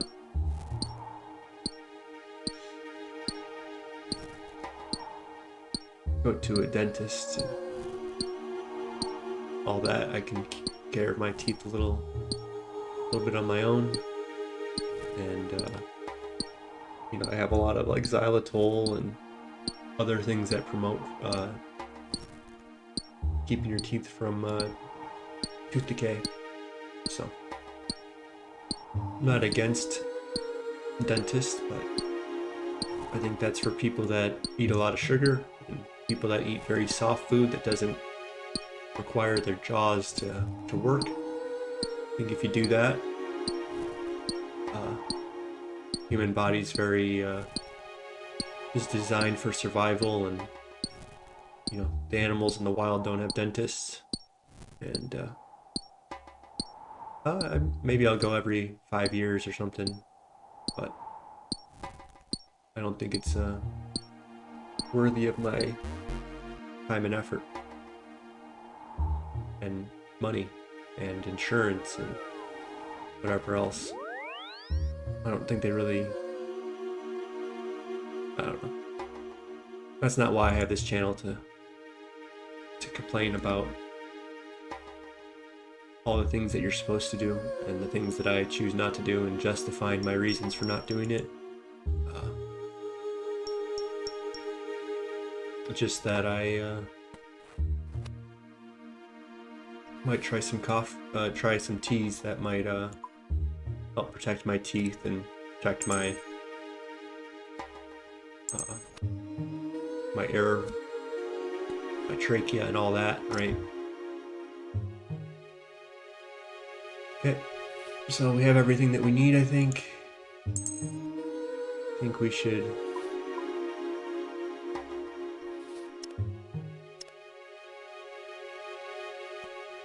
just get on with it then.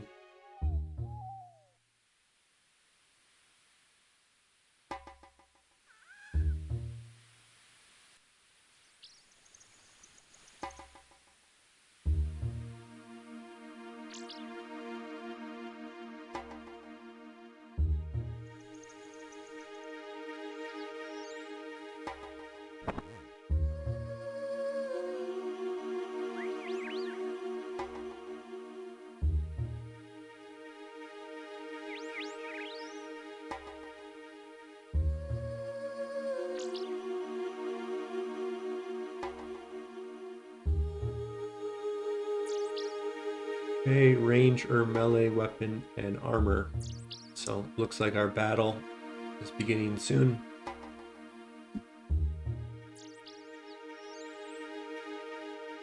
So the plan is, I think he has 45 health. We're gonna bring our rings of recoil. We're gonna need to heal 90 plus health to fully knock him out. Assuming that now I have some, attack, so I might be able to actually hit him with some of my moves. So I think 2 ring of recoils is going to do the trick. But we'll bring 3 because better safe than sorry. And then we need 90, so 10 cakes is going to do it, right? Each one heals 12. It's 120 health right there. A little extra might help. Why not? And then we'll bring our iron sword. Maybe we should go get an upgrade, but we don't have money. And we can now use adamant, so should probably go get an adamant sword when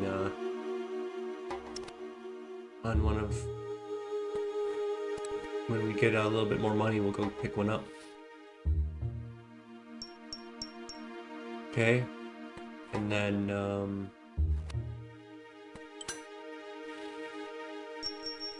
what else should we do?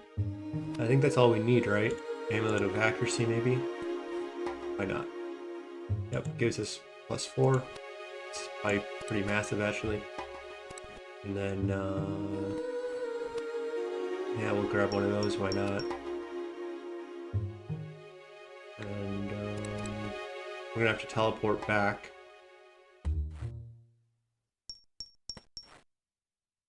I think it's 3, but whatever. 5's fine.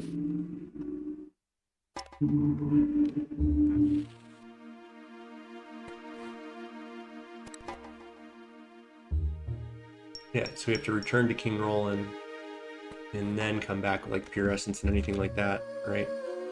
So let's get on with it then.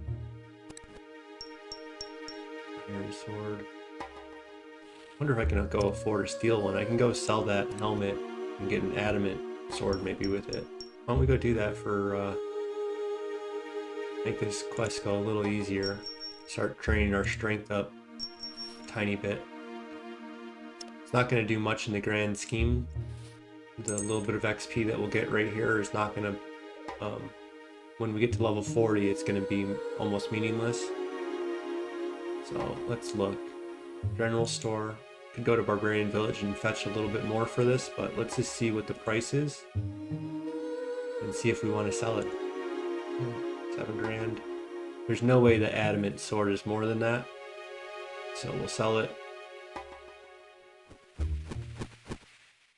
And like that, we could have maybe done that and bought law runes if we were just going to do this, but I think this will do. Just seeing what they have. Seeing if they had a rune sword, just out of curiosity. So adamant sword's good.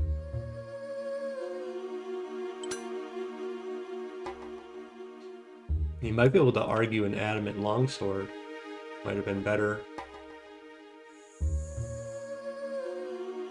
No max hit. Need 4 levels till we get a max hit, huh? But we could put it on stab and keep our max hit and have more accuracy, but go ahead and put lunge. And then we need 100 prayer to get a max hit. So we'll not be doing that.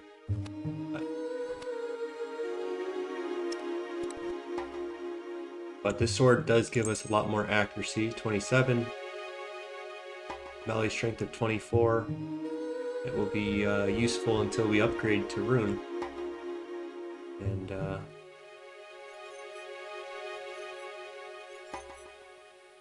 oh,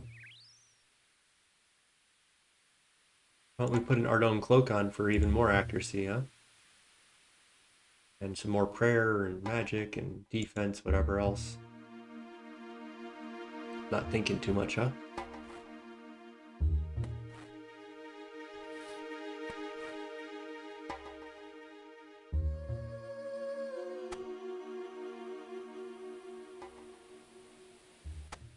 Let's not waste any ring of recoils in case we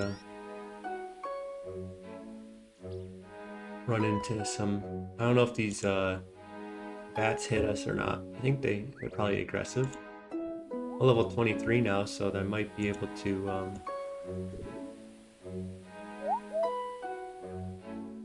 not take damage. Yeah, they're only at level 6, so I don't think they're going to attack me even if they were aggressive, which they probably aren't.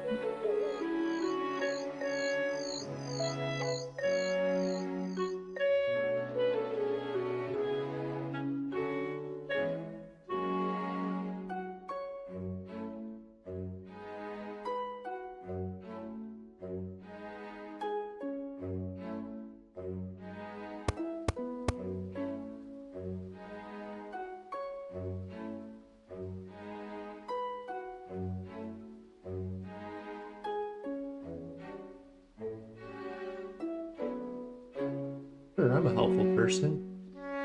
One dead dog coming up.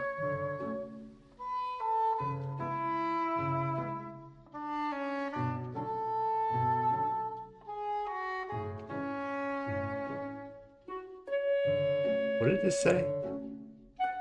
This is an instance. Any items left inside, including upon death, will be lost. Okay.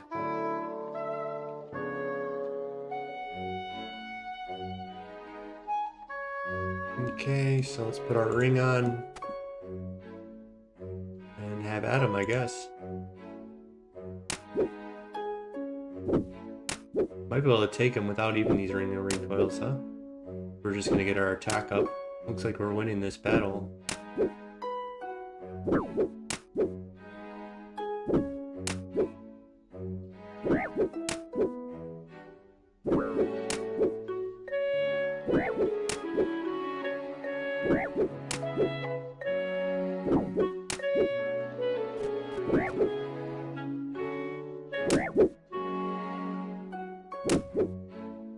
But yeah, I would have had no good food, so it's like I almost have to heal as much as I'm attacking. And if I brought wine, then my accuracy would just go down and down and down, even if that gave me the chance to heal.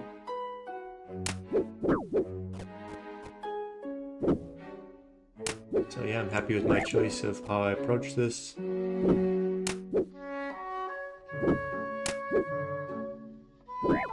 I don't see any safe spots in here. Maybe there's some corner shenanigans you can do, but I'm not too sure on how to do that. Okay. Let's go tell Drezel. It says to go to King Roland, though, so I guess we don't need to go tell him.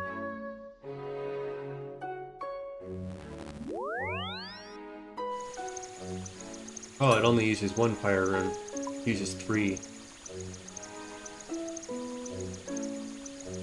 Okay, Romeo.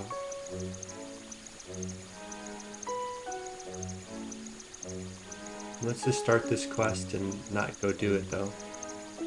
Is it? I don't know. Where can I find Juliet?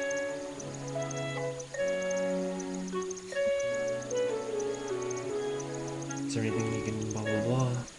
Who knows if I need to do these for the quest, but it only takes 2 seconds, so it'd take longer just to go look it up and then have to do it after would be kind of a bet that I just made that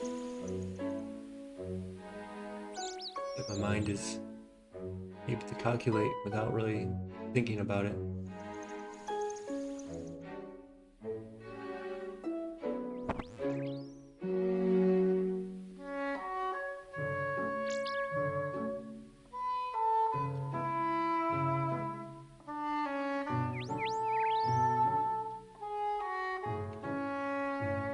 Okay, so now we need to get a bucket.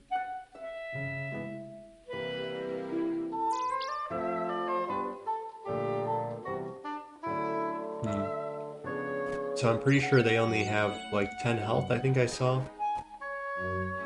So how do I check? Examine? I don't think that will do it.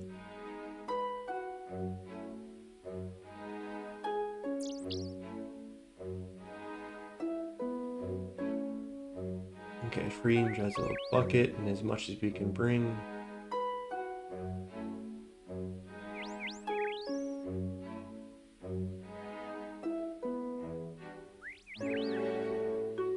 I want to do it in 2 inventories, but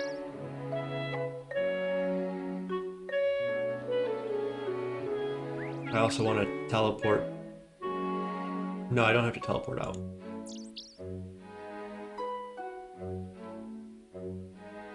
I should be able just to bring 28.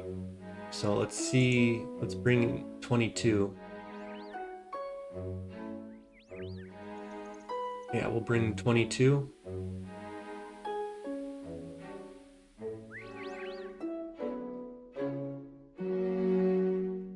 So we'll overheal. We should be able to get it back by the time we get back. So let's not overheal yet. We're gonna want... I wonder if I should bring my adamant sword or not. Just use a staff of air and hit him with that.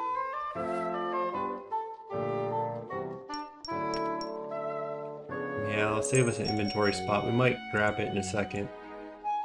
So we'll need that. We'll use a staff of air to teleport back. We'll get a law rune to teleport back. Or instead we can just use a chronicle, save the inventory space. So we'll do that. I really don't think we need to worry as much as we are right now. Let's put one of these away. Put all these away, let's put all these away, put all these away. Let's grab our 22 pure essence, see what we have left, and then we can decide from there. So 10, 20, 1, and 2. That's 22. We probably have... I wish I could... Oh, there's check. So you can inflict 22 more damage. Okay, so we don't need this. And then let's get our teleport, which would be fire and a law, right? We have our air staff, and then we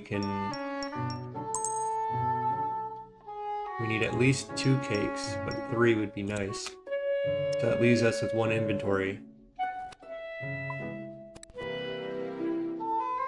So let's get one of these real quick, use it on our cat.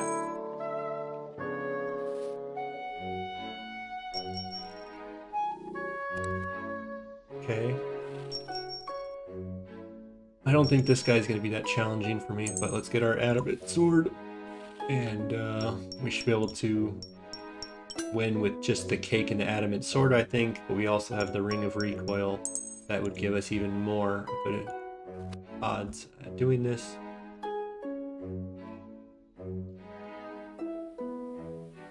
And yeah, I'm pretty happy with that setup. I hope I can get away with 28 in the next inventory. I'll be really upset if I didn't grab a bucket.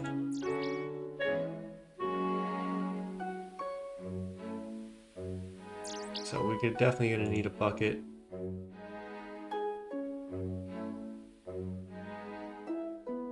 So that would give us 2 cakes. This is 20 something health. We got 20 something health here. And that should reflect back all the damage that we need. So 2 cakes is good. And let's get a bucket. I would have been very upset if I didn't have to do 3 trips and I was only 1 short. That's why I wonder if the Chronicle is better and just bring the pure rune essence now, but yeah, let's do that, because we don't have that much. Yeah, that makes so much more sense, yeah. Might as well give ourselves 1 more cake and the rest pure essence. So cake, and then essence. Where's my essence? Probably up top. Where did I put them? Look at me being all organized. Oh, I guess I'm not as organized as I thought. It would go into here.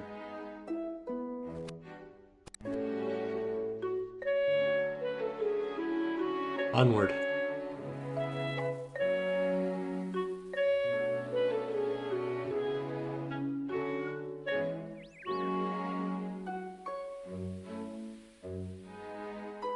So let's interact with our cat. Stroke him so it doesn't interrupt us in our riveting gameplay.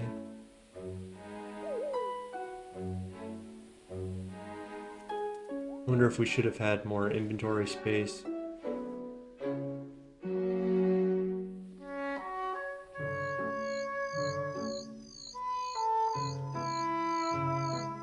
So we need a golden key. So we have 24. We need this golden key, we need a bucket, go back, use the cell door, plus a bucket, yeah. So we'll have to drop, let's drop our 1 food, and then come and grab that later.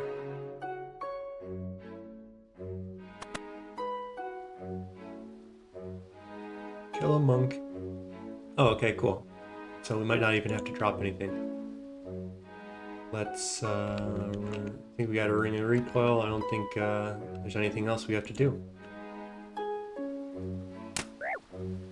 Only 1 attacks at a time, that's good to know. He has 25 health, so...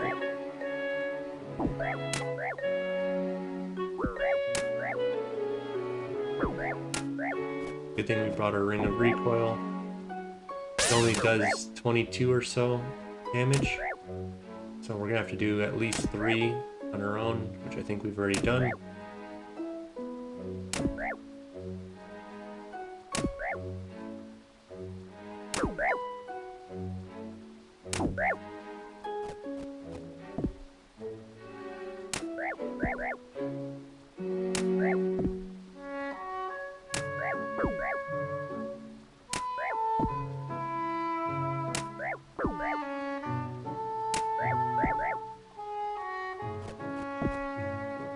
Alright, that should be good. We can get our golden key perfectly that we use just 1 food for this. Like we drew it up. The perfect setup. Obviously we have extra cake and a ring of recoil.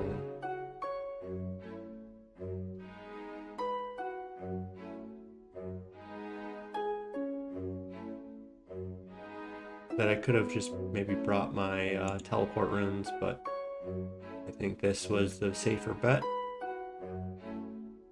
and led to the same results that we would have got by risking just a tiny bit, saving a tiny bit more time.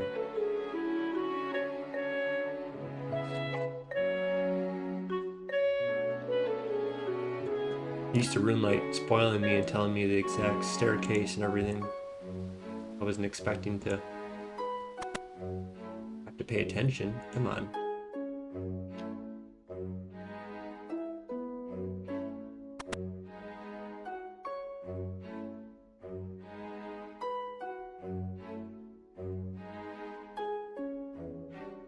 It keeps putting up these stupid names of my stream information. How do I edit this?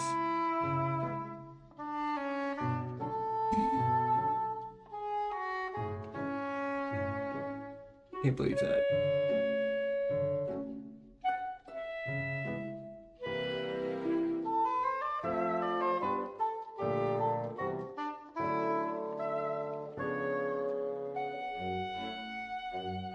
Okay, copied that. And we'll paste it here. The proper title.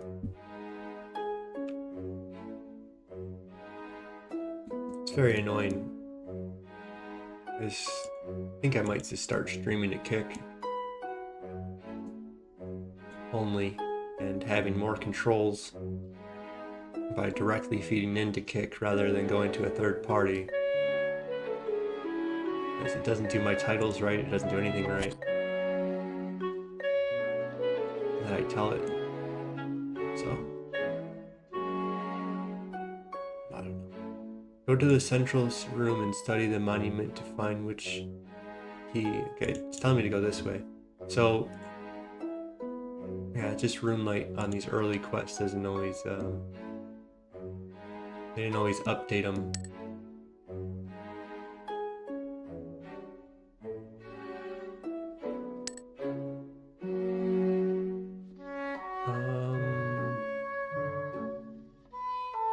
Go to the central room and study the monuments to find. So, study monument.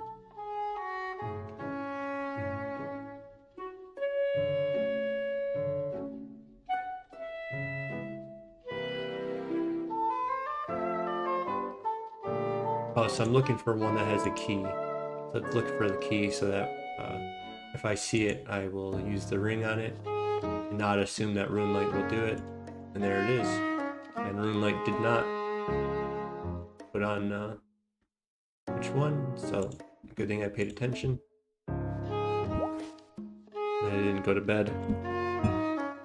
And let Runelight do all the work for me. You start seeing little small mistakes that should probably key you in that, hey, maybe I should pay a little bit more attention. This is not just going to guide me 100% to the route that I need to go.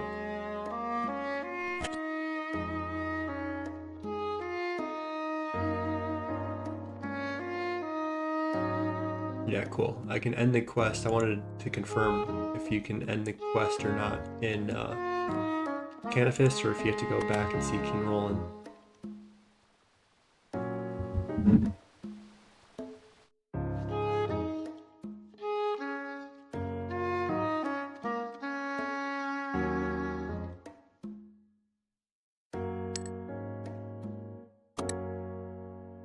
Okay.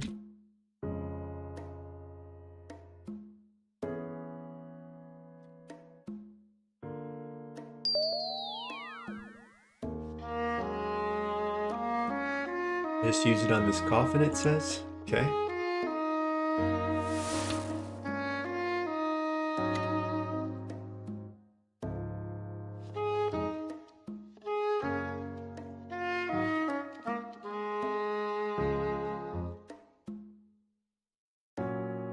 Okay, so that's 24. We'll need 26 more.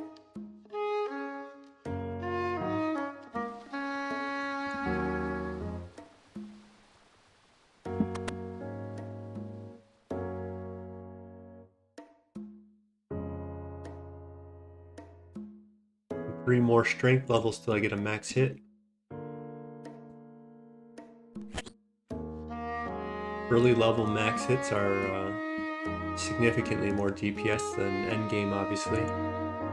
And the reason why is, you know, if you have a max hit of 2, you can only roll a 1 or 2. So on average, you'd hit a 1.5. Whereas if you can roll a 1, 2, or 3, well, your average turns to be a 2. And so 2 is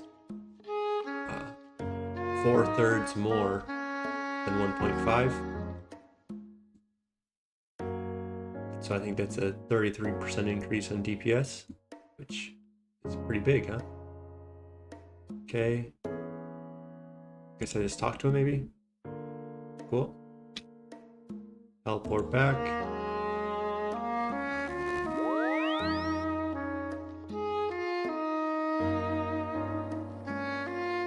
Yeah, we'll just run up. Looks like our cat is supposed to be grown. Timer's a little off, but that's okay. I wonder if we should just hold off for a second. Grow our cat. Maybe just go to Ardone real quick and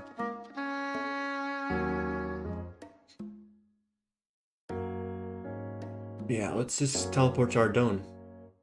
Let me check his age first. Let's go. Interact. Guess age. Approximately 10 minutes. Okay, so let's make a little detour then. So we'll go to Kandarin.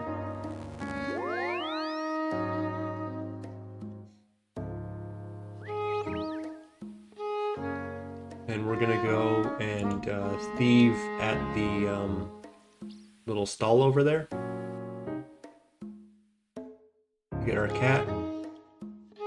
Grow up. You don't need this bucket. And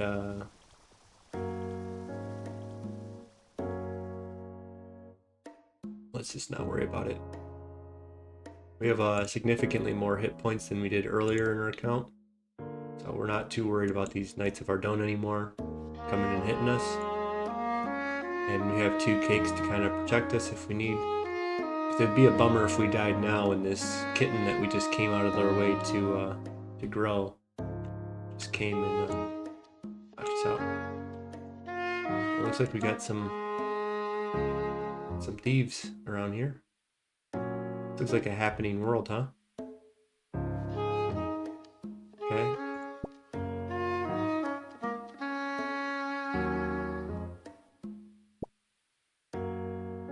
So now we have enough run energy.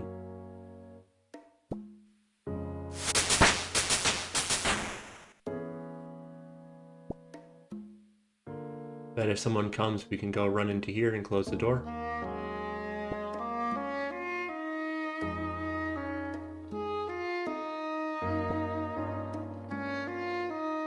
And we're just gonna bank our silk. And then on a rainy day, we can just come to Ardone. Maybe the next cat that we grow will come and claim some quick cash.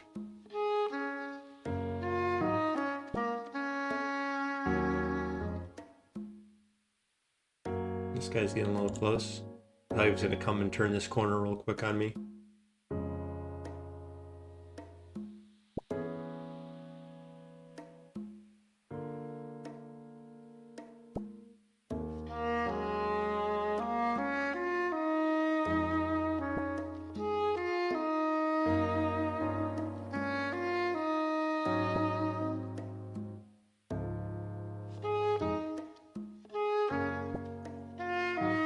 I just did that quest that unlocked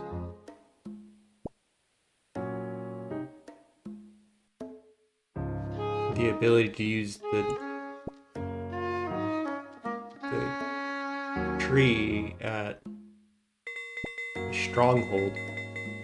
Does that mean I can use other trees for the Tree Gnome Village?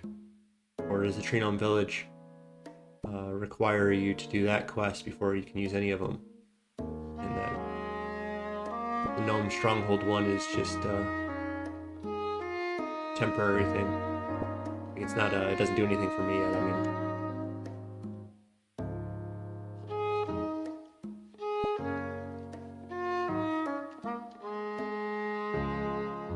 Alright, kitty.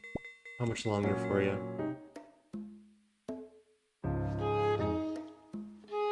6 minutes.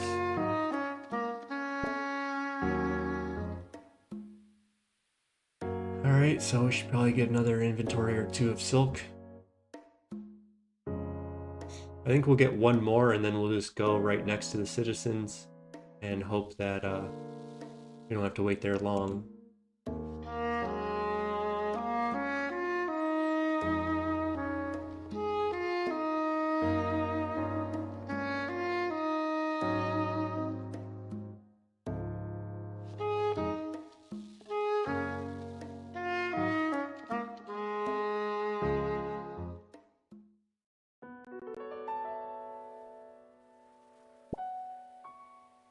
So this song marks the midpoint of my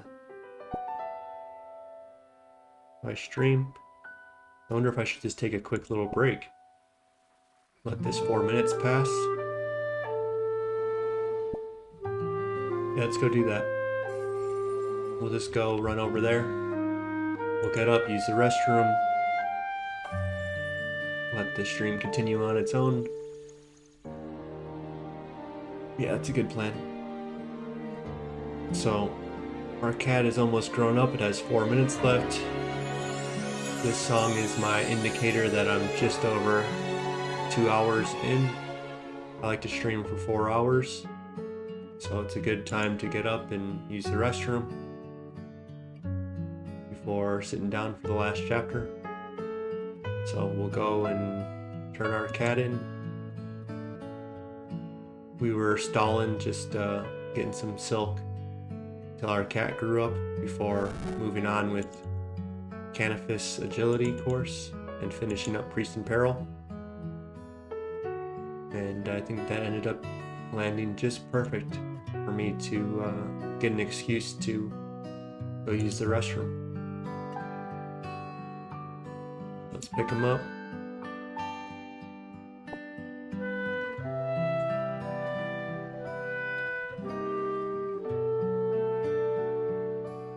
I think the citizens are over here.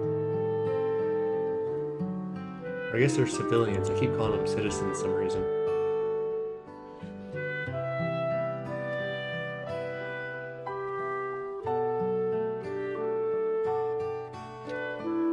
Oh shoot, he's still wasn't thinking very clearly on that one, huh? Alright, let's take a 2-minute break. This cat should grow up in that time, hopefully, and we'll be right back.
Alright, we're back. We ran to not let myself take so long. And I started some tea up, so maybe in an hour or so I'll go grab the tea. And our kitten is still growing up. It's got 15 seconds, it says. So let's go interact. Guess age. It says 1 minute. Very cool.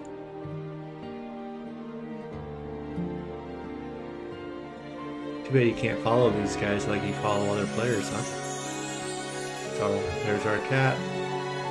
I think we can just use it on them and it'll go quicker. Oh, there you go. Let's not forget to go grab one. I think probably this way's quicker, but I think I probably should have had some coins on me. Eh. About even.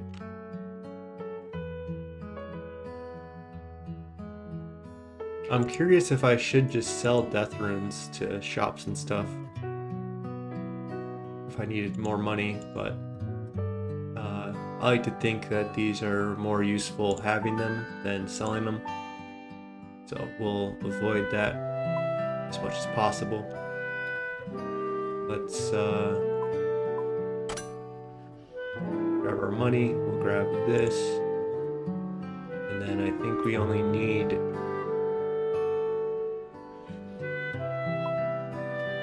pretty sure we have 26 is the exact count, so this is our perfect setup. We're at 0 weight, so that's good. I wasn't sure if these had any weight, which they do, but it doesn't add up obviously to 1 kilogram. So there we go, got another kitten. That's another 200 death runes coming soon.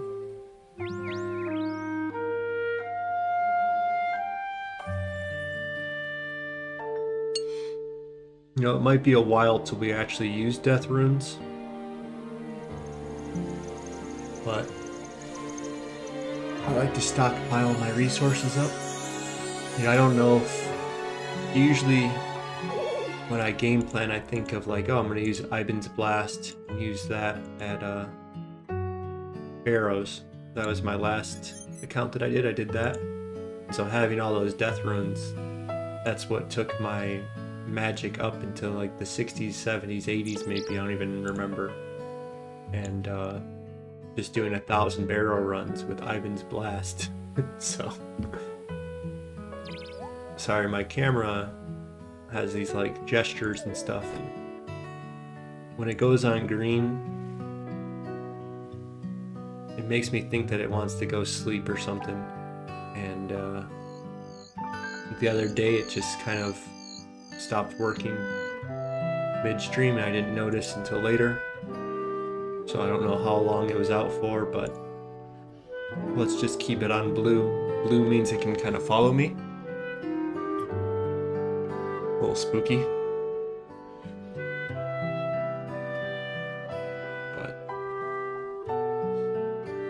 that's the incredible world we live in now. All the technology and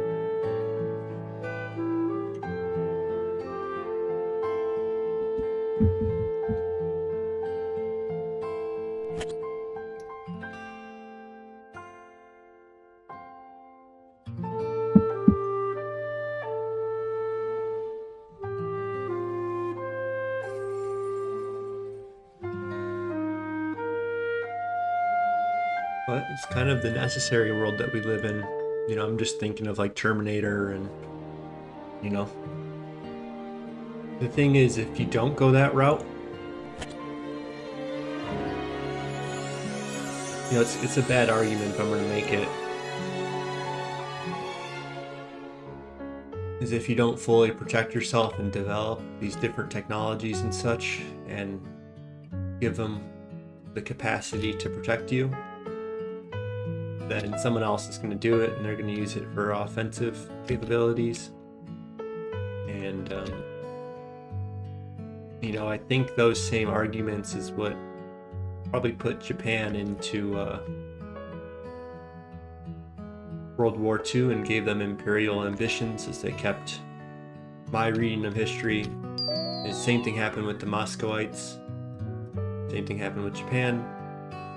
And I think it probably happened in Germany and Italy and Rome and everywhere else. Everyone makes the argument that, hey, we got to get stronger so that our enemies don't come and wipe us out, right? So if you don't develop AI and have the capabilities to track, and so you have to give them the capacity to make the world into Terminator. So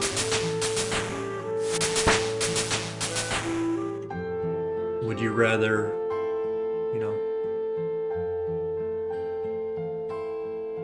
give the world to someone else, or would you rather develop it and try to maintain it yourself? And I don't know. Someone's gonna do it, so you can't not be guarded against it. So this is +5 prayer, that's cool. And it also gives 1 magic and 1 magic defense.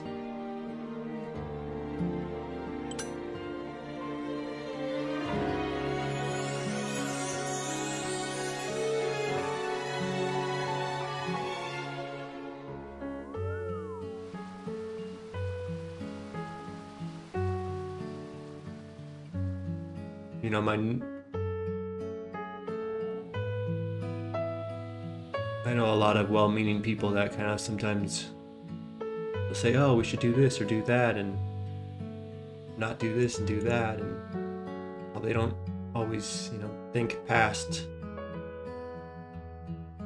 to the consequences of doing what sounds right. They do what sounds right, but they don't actually think of what ends up being right. And so I don't really know what ends up being right either, but so I guess this will go into this spot. We don't need this anymore. Let's release that. I don't know, what's a good, the gas mask looks like a nice little thing there. But yeah, every civilization that I can think of, from Germany to Japan to others, had made the case that we have to sacrifice something important to be strong so that someone else doesn't decide to sacrifice us instead. That there's real threats coming from the outside world. Whether that was the Mongol Empire, the Ottoman Empire, the Roman Empire, someone's coming to your village eventually. And if you don't have the capabilities to protect yourself, well, they have the ability to do whatever they like to you. And so that's my AI spiel.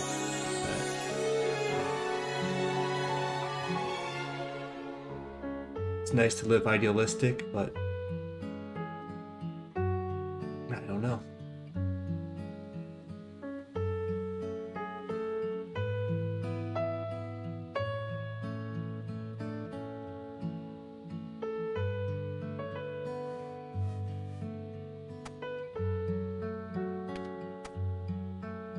What trade am I making off or taking with that? And it's, well, Skynet, right? And the fears of the Terminator and okay.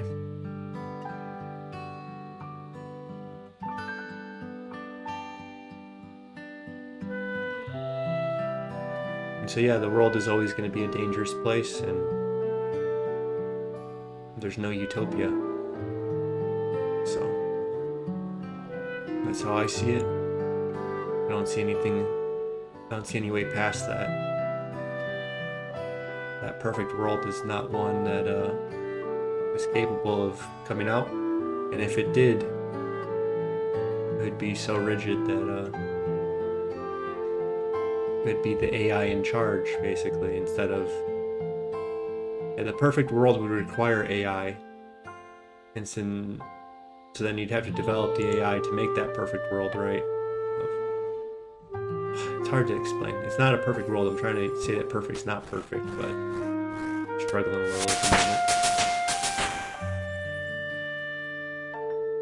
So what I'm trying to say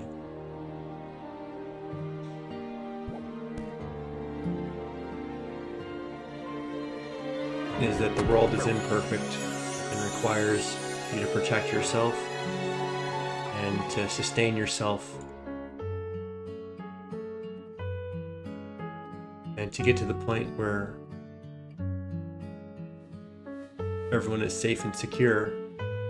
They would need an overlord to ensure that. And that overlord is only ever capable of being basically AI or something of that nature that would be strong enough to maintain that.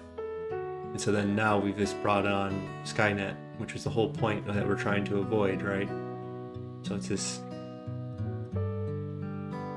you have to just live with danger and make yourself strong enough. Okay, so let's get on with our grind. Let's stop catastrophizing the world and making silly little arguments for why we should submit to our AI overlords, which is not, my argument, but it's just saying that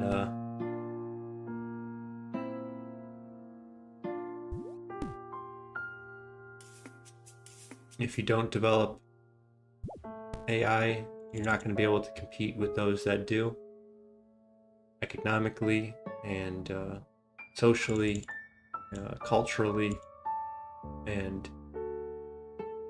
in the war room. So, therefore, you're going to be at their demands if they get there first. And if that's the case, then you have to make the trade-off to develop yourself. Maybe it turns into Skynet and betrays you, and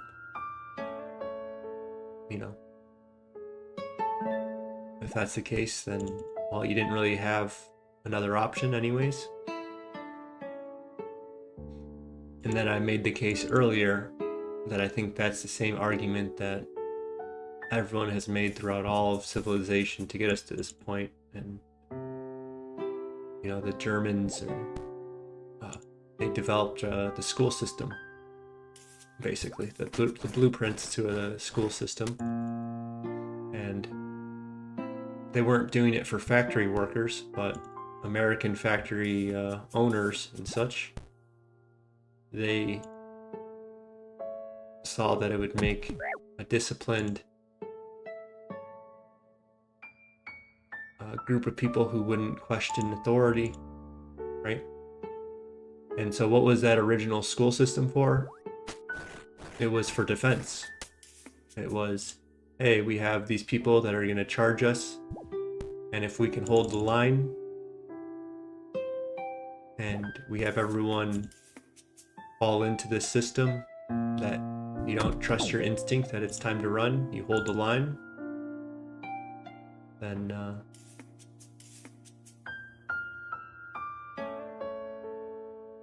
then we're all better off. So they developed a school system for military reasons, discipline, and to conquer some of their individual, because we developed firearms. So in firearm battle, it's about following orders, basically. Otherwise you create panic. And so then that mapped on to the demands of industry. We can just get everyone to sit down and do the tasks that we ask them. They can be little cogs into our system. Right, so that's how the Germans did it. What I'm trying to say of, if they didn't do that, well then they have to deal with the barbarians at the gate, and they have to deal with the consequences of people not forming the line, and people not protecting. And well, you can say, well, maybe there's nothing to protect or whatever, but I think it's a naive way of viewing history, and I don't want to make this stream too dark, but the Ottomans, after conquest, would round everyone up. All the men would be killed. I don't know if they might have took the boys for different reasons. I think maybe like they would, I don't want to say incorrect things, but they probably took the boys for different purposes: re-education, enslavement, castrating, things of that nature would be my guess, but I'm not 100% sure. I forget the exact details. But they would, systematically round up everyone. Women above, I think, about 40 or so would meet the same fate that men would fate. And then women under 40 were not exactly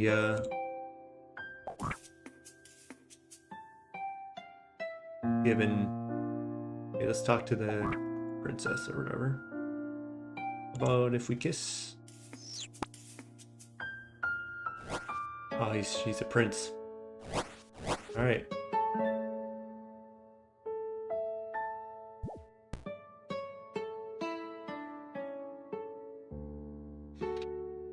And that's just like documented stuff. This is not like fear mongering or whatever. And oh, these people were not actually that bad. And yeah. They were bad enough that Dracula had to exist. So, Vladimir, I'm not gonna try to justify his life, but for a reaction, there's a reaction. So, his opponents were the Ottomans, and they went to drastic lengths to make it not worth it for the Ottomans to have the morale to push into Eastern Europe.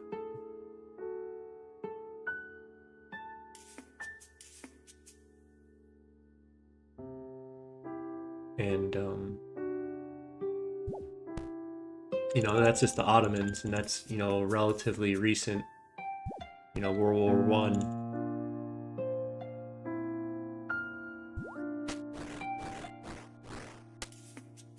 So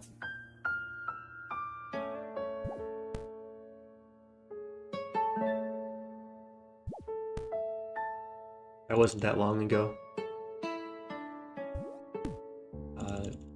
There's current things going on that were filmed, and I think a lot of people have seen. I try not to get those images anymore. I've seen enough in my growing up to know the horrors, I guess, and I'm not afraid to see them, but it doesn't take much imagination to know. So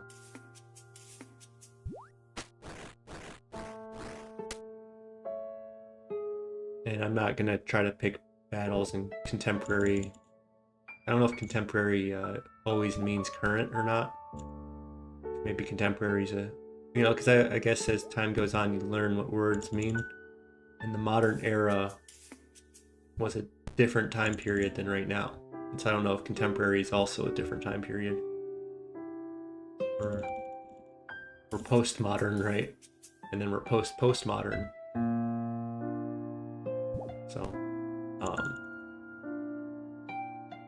So I don't know if contemporary, if we're still in the contemporary, that's always, let's just for fun, let's look up what contemporary means, and so I can learn and everyone else that might be listening can learn. Contemporary is marked characteristics of the present period. So concurrent, simultaneous, so yeah. Contemporary is always a word that we can use then.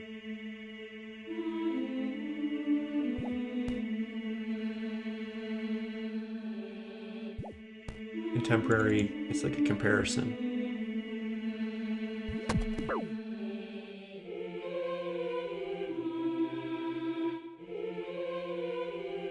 Yeah, we're not in the same age as Charlie Chaplin in World War I and Friedrich Nietzsche in the late 1800s. I'm not sure exactly what day marks modern age, but I don't think we're currently in that age.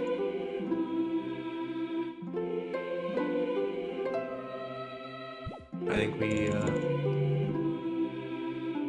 think World War II kind of changed the age, but if I had to guess, I could be wrong, is modern age is, probably 1880 to maybe earlier than that, but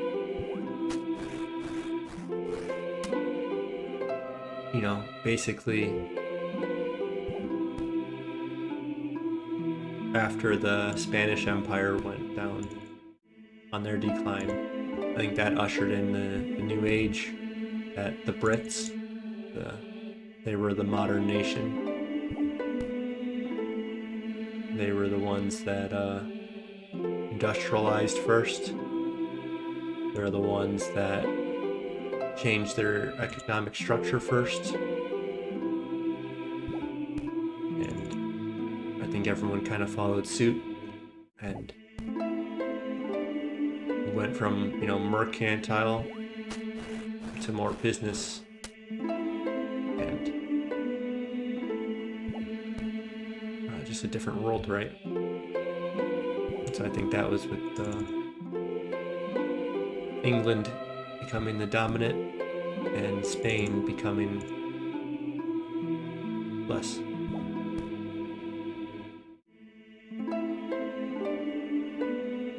And then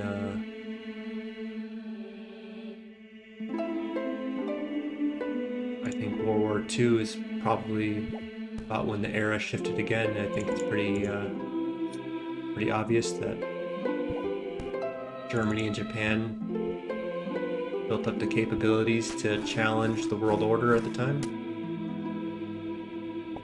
of how things were at that point. And it marked the change.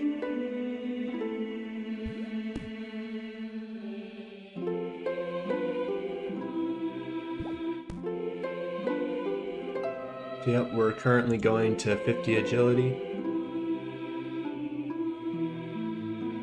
See, this is what happens when I'm hungry. I start talking about war.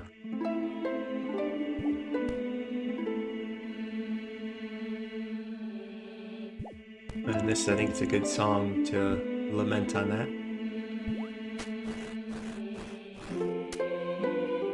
And let it have its healing magic. This song kind of is that sage advice.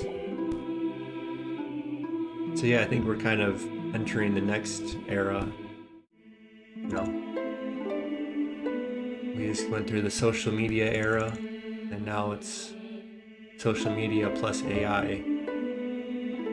So we had our digital social media driven era, and the new technology is probably this new scale of automation that we're developing. And I think it's adapt or die. I'm not sure if that's a deal with the devil or not. And I think it's, as I argued earlier, it's not an evil you can avoid. If you do avoid it, it's because whoever's protecting you, your nation, your people, whatever, if there's a power that's that you're resigning to for that protection and that stability. So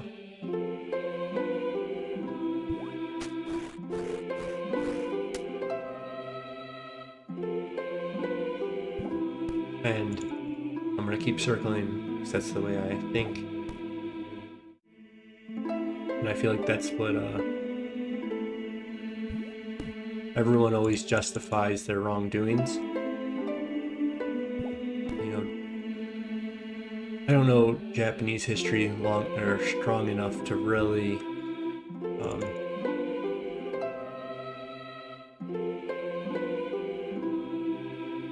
I know the themes and the claimed feelings and motivations and such, but I don't have strong evidence to suggest that I 100% know. But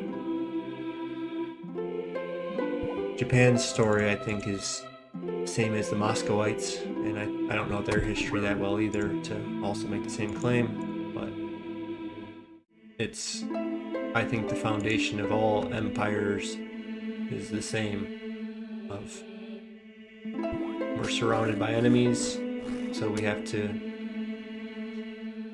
get stronger and unite together. And so then they slowly but surely convert everyone to their cause, and then they gain enough momentum that they stop converting people but start conquering people to their cause and keep expanding.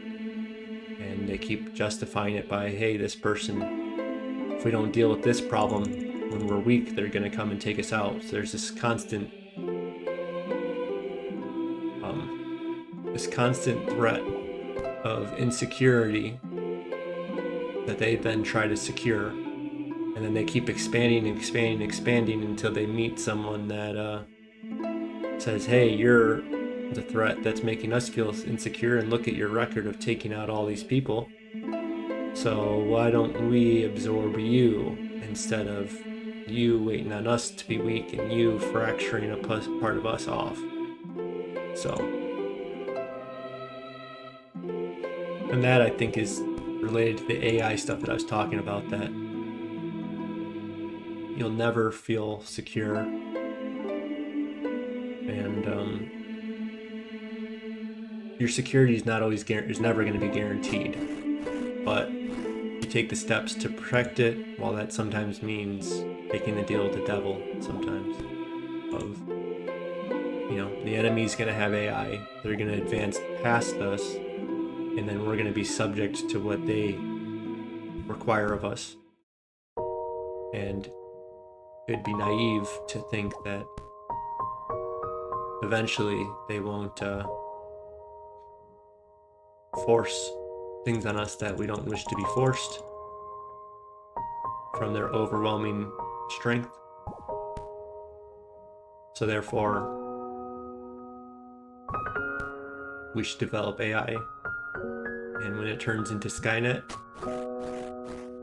well, it was going to turn to Skynet for them, so we might as well protect ourselves. And, well, that's the justification for all of the evil of history, for the most part. And I think there's some people that were less noble that also did some wrongs in history, but I think that's I think the security state of the empires is the main driver of all the decisions that were made throughout time, and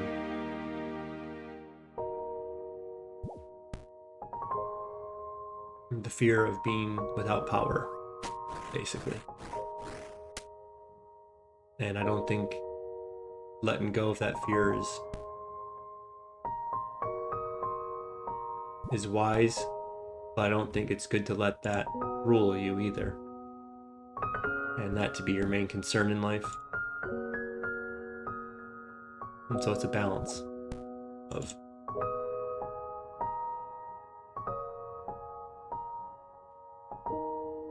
getting stronger,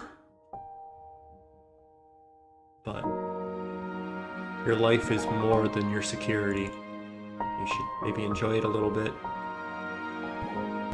and you should build something that you're proud of. You should kind of conquer your weaknesses to a certain extent, not let go of them, not let go of your weaknesses and fears, but to realize them for what they are.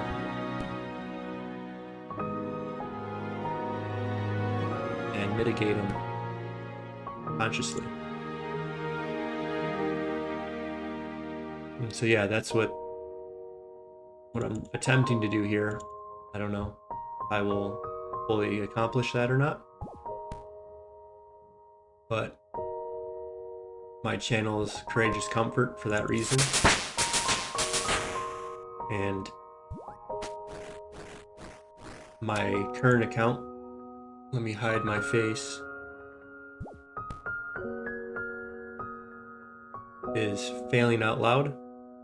And so that's how I will choose to be a little more courageous,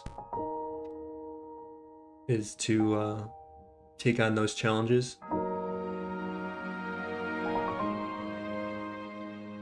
Those challenges being confronting my weaknesses and not just saying, because that's what I did in the past, was I just would intellectually and even emotionally, I think, kind of get past my fears and such. But when you actually have to go and face them, sometimes your words and your thoughts and your feelings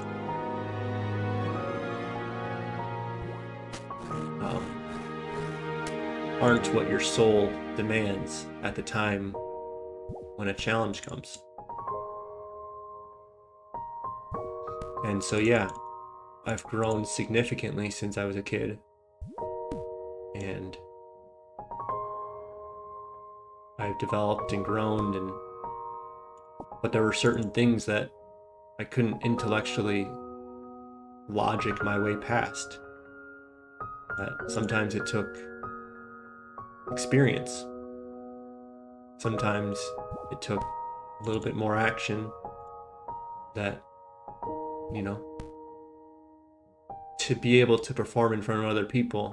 That's, one of my weaknesses, is that I don't like being observed. I like to perfect. I like to avoid being seen until I'm ready and prepared. And so doing what I'm doing in front of a crowd is the direct path of growth, because intellectually doing it and saying I'm over it and that that's all well and dandy, but when the situation comes and I have to meet new people and have to talk to multiple people at once, well, it feels like an impossible thing to climb. And so I think going live stream is giving me that experience to have that confidence to rise. That it's not just this intellectual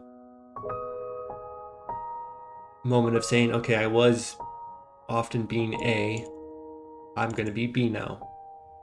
Well, I don't know if that's the route. I think you have to take the path like Batman. You're afraid of bats, and you got to overcome that fear. You're not just gonna say, "Oh, I'm not afraid of bats anymore," but it's to go into the bat cave, stand up, let them circle around you, and conquer that fear. And so, this live streaming stuff, that's my bat cave. And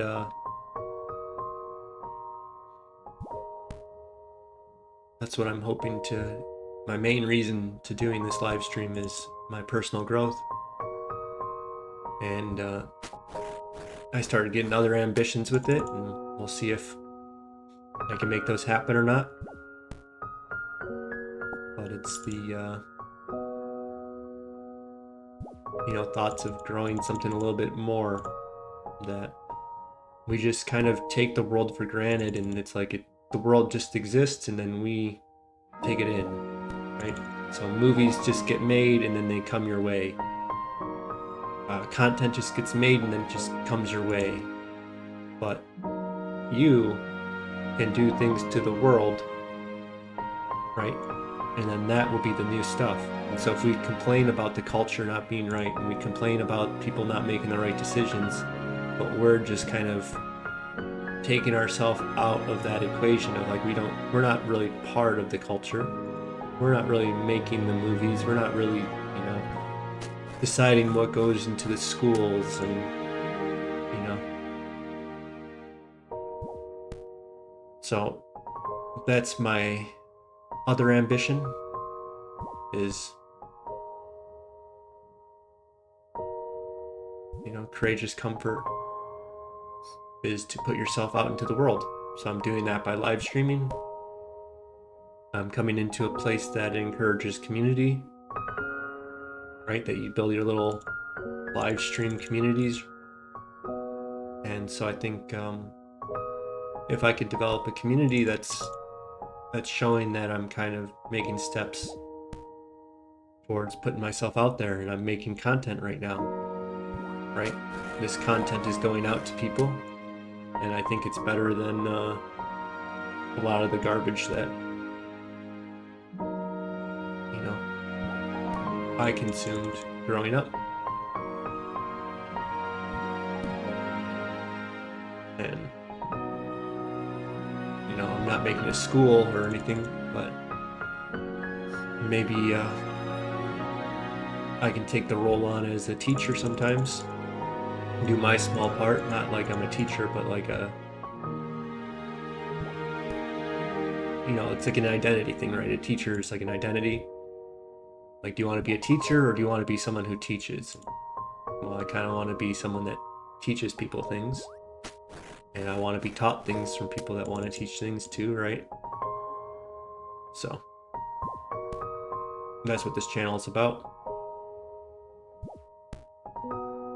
It's a call to courageous comfort, to do this all calmly, to do it slowly, to do it consciously. But at the same time, the courage part is to take on challenges that are a little bit past where you think you are, and kind of sticking with those challenges and accomplishing them, and giving yourself the evidence that you are doing something in this cynical and unserious world culture that we live in, where everything is a joke, and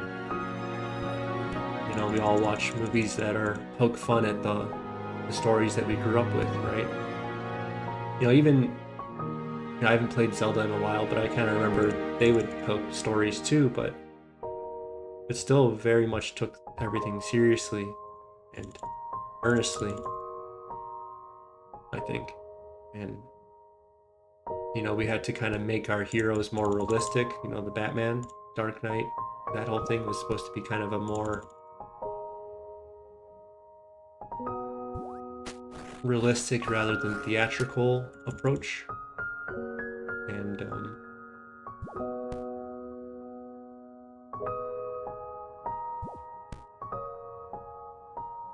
that he has to, that's the thing about Batman, is he has to keep his identity hidden, and that's also kind of something about our society, that he has to take on, he's a billionaire, state owner, he's a knight, right? He's a lord. He's the modern knight. He's the modern story about that, right? And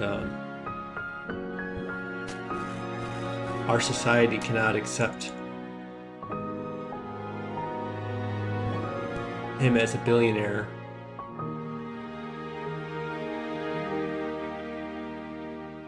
He has to put on an act of a billionaire to be accepted into society that way. Even if underneath he wants to risk his life and do everything he can for Gotham and for the world and all that, right?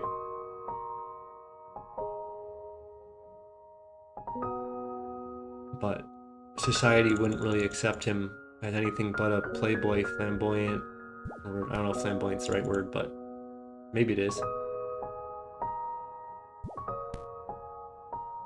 Right, it's kind of a reflection that he can't just be he can't be himself in public.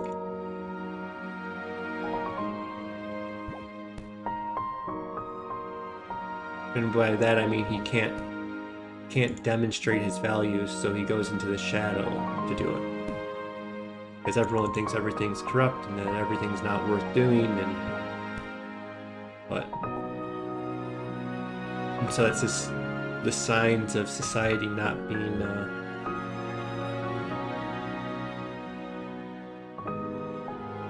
there's a reason why we all like Batman. There's a reason why we all like the movies and shows and stuff, why they touch us all. And I think it's that we're not allowed to be earnest, and we're not allowed to really care about things as much as we do, and that you're a try-hard, or why are you taking things so serious, and whatever else.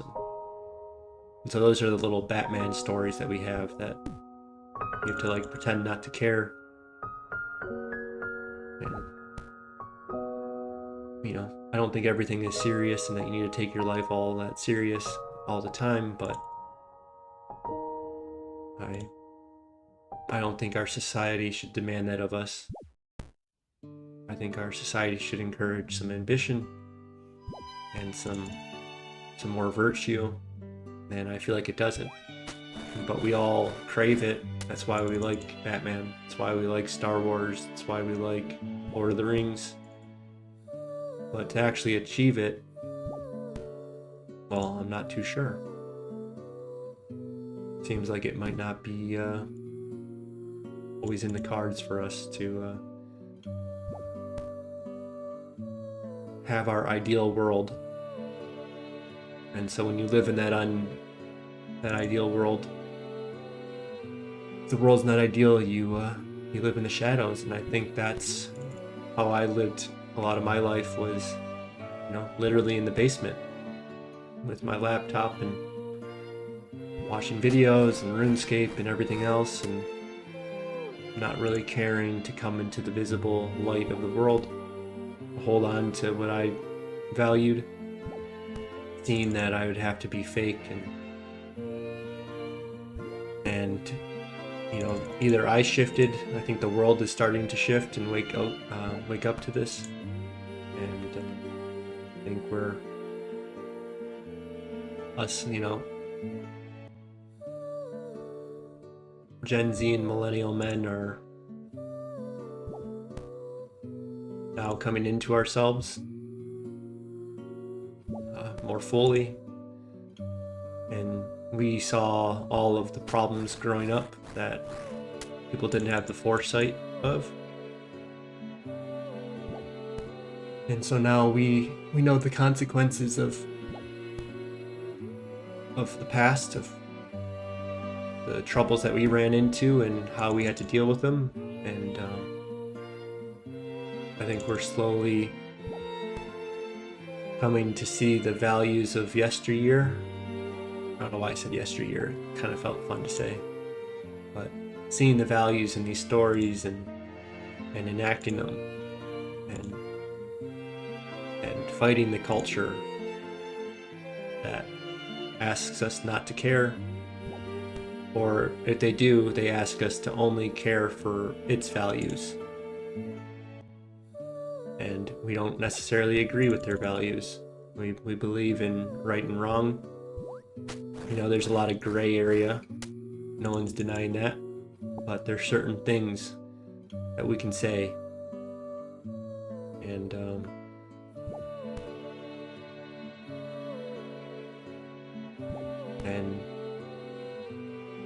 we prefer to be, I think, more sincere.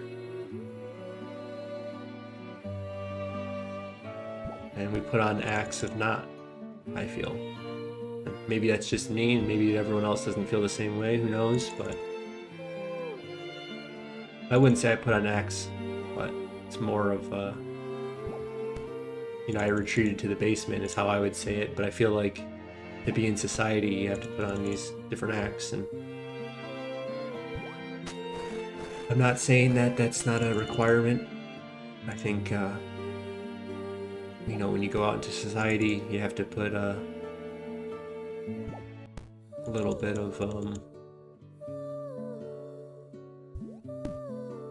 you can't just be,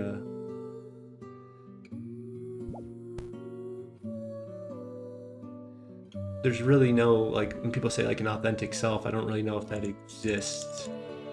I'll still invoke that, being authentic and being true to yourself and such, but, so I'm no different, but it's an identity, it's a temporary thing. It's based on your current needs, wants, desires, but, as time goes on, they start to change and morph, and you see grander pictures, and you have experience that changes everything. And all I'm trying to get to is you see the benefit of being cordial and not always like picking fights, right? That sometimes you need a little bit of a social face so that you're not getting yourself into unnecessary trouble, right? But that's still being authentic to yourself. It's like, I don't want to get into a fight, so I'm not going to say something just to say something. I might be able to, I'll say something if I think I have a good chance of convincing them of what I'm saying. If I see a grander purpose to saying what I'm saying,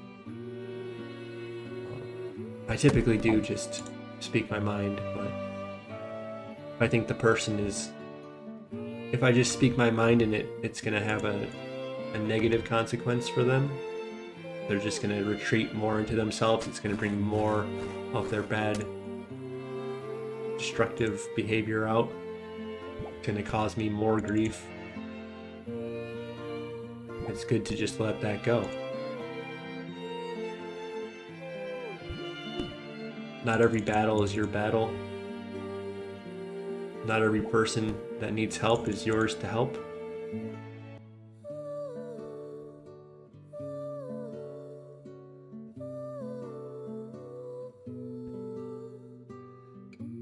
And so that's, sometimes, not sometimes, I think we all 100% have a social mask that we have when we're in, if I'm by myself in nature, I'm going to act differently than if I'm around other people. It's not I'm not being more or less true to who I am in those situations. I'm just interacting with someone, right? That if I think someone's going to find something funny, I say a joke that I think they're going to laugh at.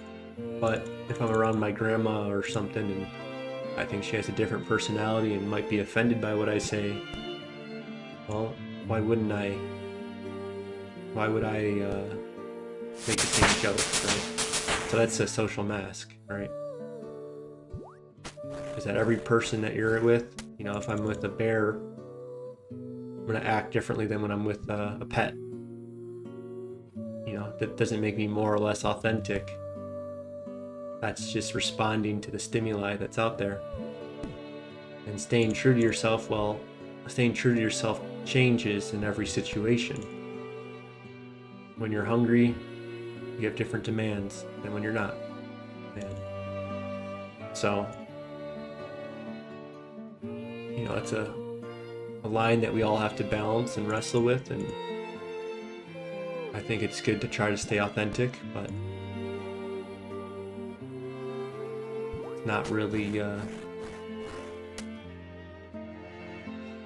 black and white thing, I think. And so some people just, and myself too, just say stuff that is reductive and, I think it's, a lot of people don't like to challenge the common sense and think for their own, and throughout the years I've certainly developed that capacity.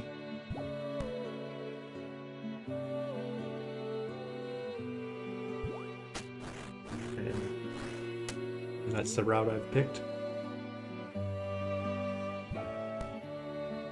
You know, self-reliance, and you know, I wouldn't say I'm a big philosophy reader and enjoyer, or whatever word I want to use, but I have the gist of a lot of philosophers' ideas and such. So yeah, self-reliance, will to power. It's not like I'm gonna go become Sauron, because I know what will to power is. You know, it's a call of masculinity. It's what will to power is. It's not being obedient to those that are unworthy of your obedience. Sometimes you should submit in life, but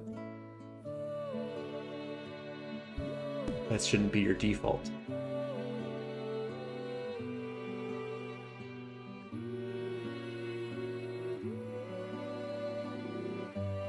But it's also not asking you to become Sauron. I think that's what a lot of people conflate it with, is to become... Will to power is about domination. Well, no, it's actually about self-reliance and living an examined life, I think. And so that's two other philosophers that I'm kind of drawing on for that. You know, examining yourself. Yeah, a lot of people have said that, but Socrates is the guy who asks questions and makes you think about what you mean by your words, and if you actually have a meaning, and to discover if it's true or not.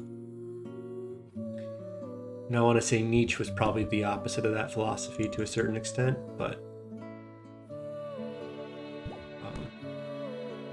I kind of incorporate both of them. And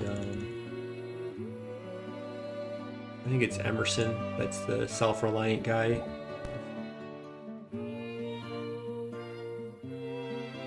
The call to be self-reliant. I think that was a lot of his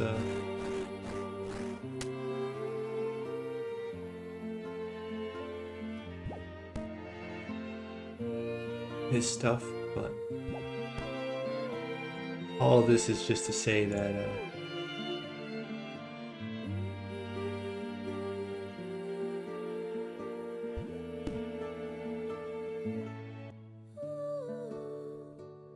you don't need an excuse to become self-reliant. You don't need a philosophy to become self-reliant. But if you live your life and you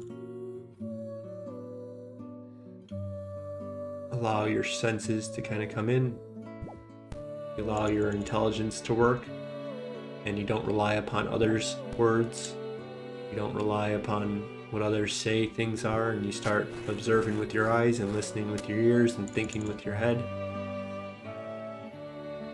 some things start making a lot more sense, and you start to see that everyone is in these boxes, right? How to think and how to act and how to do and how to comply and how to do all these things, right? And so once you kind of leave that framework, you don't force yourself out of the box. You can still go into the boxes for your use, but you're not stuck in the boxes, right? And you can make bigger boxes, have, you know, boxes inside of boxes, and so that's kind of how I see it. Of breaking down what things are, claim to be, seeing if they're true, seeing if they're not, testing the results, taking that feedback back in, and all of that grows your capacity, your confidence, and your... At least it's done it for me. I mean, that's all I can claim. I don't know what your experience might be. Might get you in a lot of trouble. doing that in the Soviet Union probably would have amounted to a lot of world of pain for you and your family, maybe. And maybe that's what our next era will be. But I'm gonna make my small steps to encourage it not to be the next era, because we all play a part.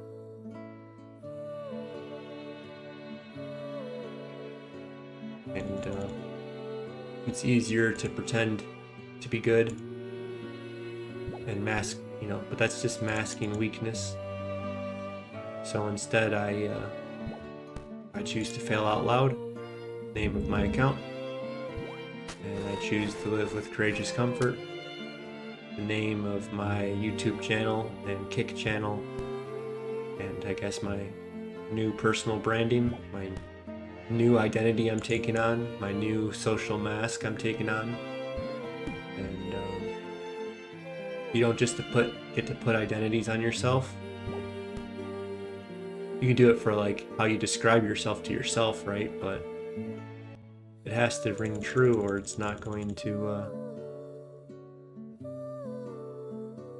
actually land. You're not going to have confidence that that's who you are. So that's who I think I am. That's who I wish to be. And so that's how I'm going to act. And I think that means that my body, mind, and soul are all kind of aligned. And we'll see where that gets me.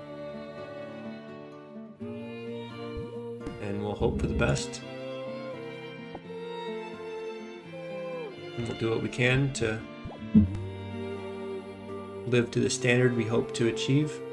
And I'm going to do it failing out loud. So it's the recognition that you don't just get to say words.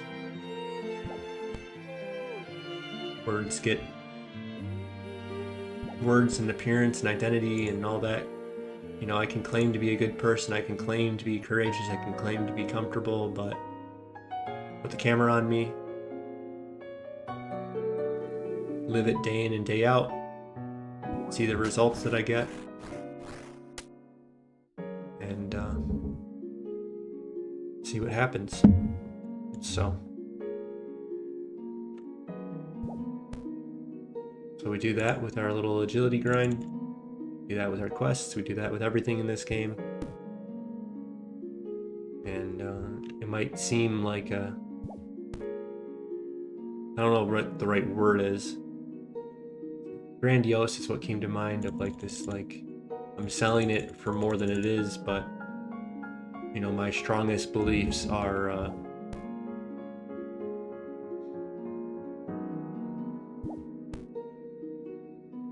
that not everything is top down, it's actually bottom up.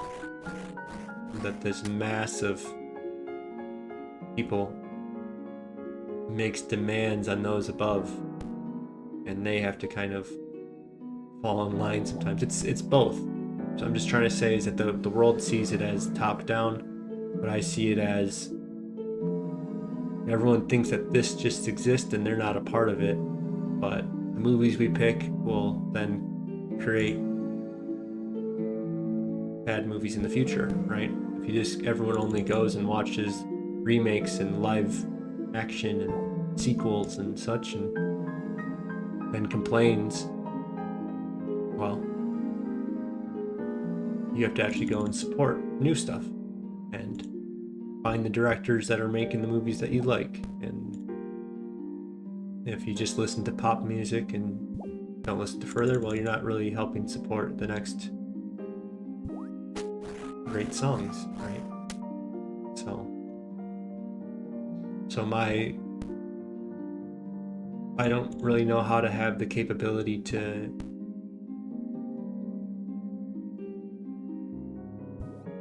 do a lot of things in life. So I just have to start where I'm at, and I think I have some capabilities. I hope to develop more, but I think it's to face my biggest flaws of that I'm good at hiding myself, putting myself in the basement. I'm good at not putting myself in situations where I'll look, I'm gonna do my preparation so that I don't look dumb, or people will have confidence. It's more not that I don't really think I care if people think I'm dumb. I think it's more of I want to give confidence to people to put trust in me and to form little alliances and fellowships with people, I guess.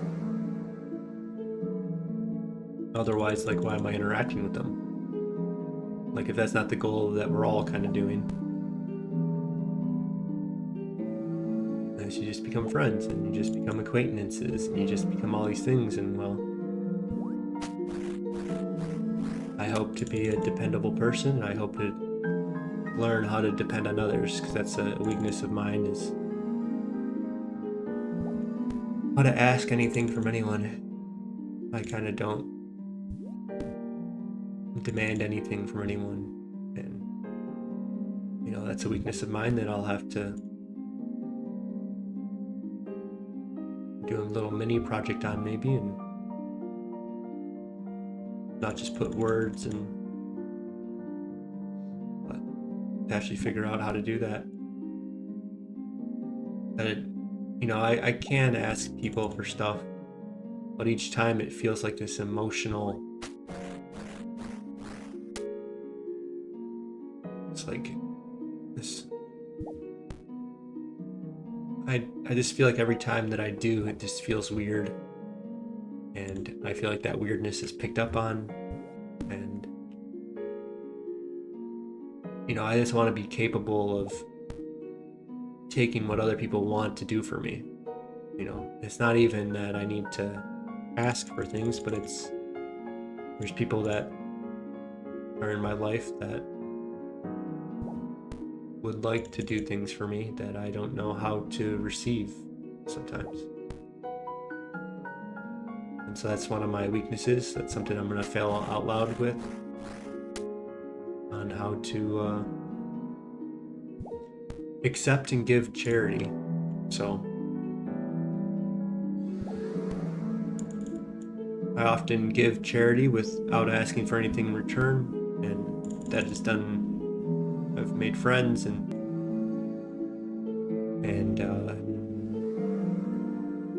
that only works with specific type of people, I think.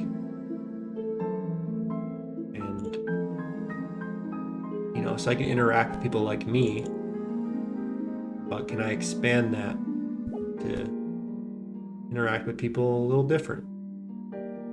And because I imagine I can, and that having fellowship with more people will expand the capabilities that I have. That if I want to complain about Hollywood, but what if I was able to interact with people that wanted to make stories and wanted to make games and wanted to do other things, and I wanted to join them on the journey? Well, I don't really know how to do that. How to ask that of people, and how to negotiate, and how to do all that kind of stuff. And it's a weakness of mine.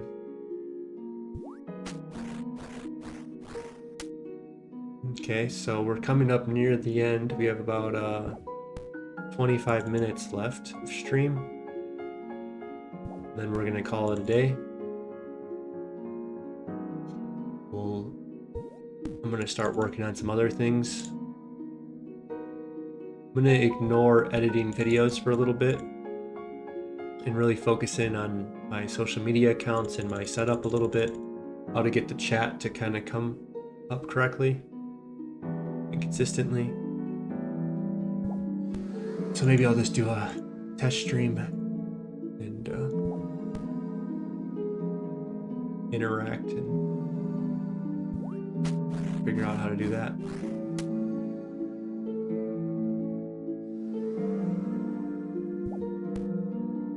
So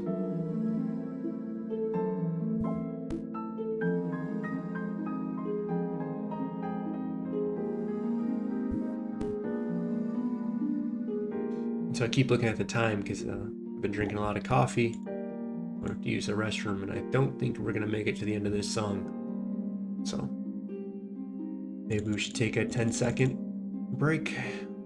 I'll relieve my bladder and I'll be right back. So give me one moment, guys.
All right, we're back. Let's keep going. Anyone that might be here, we only have maybe 20 or so minutes left, and then we're gonna change focus. I didn't go to the grocery store yesterday. Instead, I wanted to jump back on and progress the account a little bit more because things didn't go exactly as planned, and I wanted to kind of I had some thoughts that I wanted to clear. You know, I think it's good to clear your thoughts. Take care of the things that you can take care of that are giving you concern. Get them out of the way. And I think that allows you to operate at a higher level. The more things you can clear, the more things you can write. I don't know how to say it. I wanted to like unright the wrongs, I guess is a better way of maybe saying that. But you know, if you have 30 things you need to do, well, you kind of have a memory to each one of them and how you're going to do it. And maybe I should do it like so that your brain is backgrounding all this mess at all times. And the more that you can just say is done, this is done, check mark, check mark, check mark, then it just becomes clear. And you relax, you're comfortable. And so it's just like having all of these browser tabs open, and then you're kind of jumping from each one, never closing them. So it's good to close some things to get to where you need to be, or would like to be maybe, and relax into that. Courageous comfort is what I would call that. And you know, maybe I'm overusing the word and the idea, but I'm trying to define the words and terms, you know, out loud. That's me failing out loud at it. Trying to figure out what it exactly means and how I wish to do it. So we have 38 marks of grace. I should probably look up what the costs are.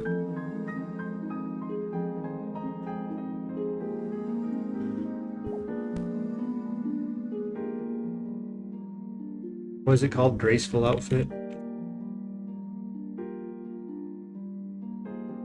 I hope you guys can't hear the lawnmower outside. I think I have my mic set to not be disturbed by a certain level of volume, and it seems to work. There's an ambulance that drove by earlier that when I looked, it didn't pick up. So 45. So yes, it says, I think the thing that we care the most about is run energy restoration per mark of grace. And it looks like the gloves will give the best at 30. The hood is okay. It's the same rate. and it's just more expensive than the gloves. The gloves and the hood are the same. The boots will reduce a little bit, so that'd be 40. The cape is the same as the boots. And then you have the top and the legs. The legs do the heaviest lifting apparently. But they're the most marks or least amount of restoration.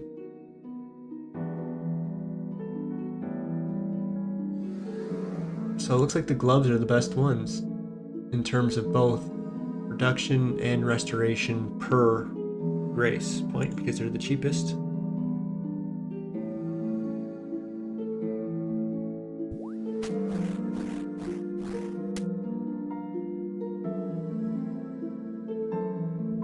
And it looks like the legs are the best at weight, and the top is kind of okay. So I'm kind of seeing the pattern. The hood and the top are not the best at reduction per weight, but otherwise are comparable enough to not really matter. So then, yeah, the only thing that really does matter is the restoration per. So we'll get the gloves first.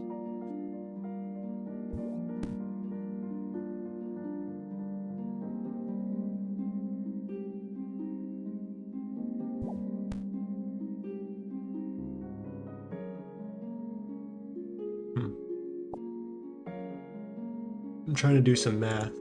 Excuse me. 6, 12, 16. So the full outfit does 8 plus 12 does 20, and then doing a full set will give you 30% run energy restoration. So we'll probably wear the full set when we do wear it.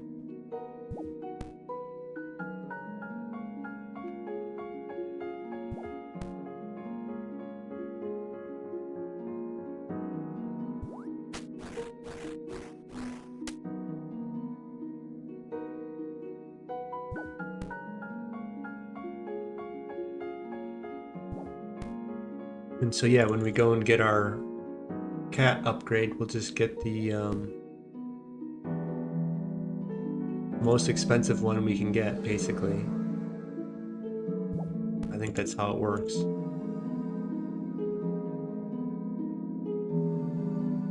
Is that we should just go and get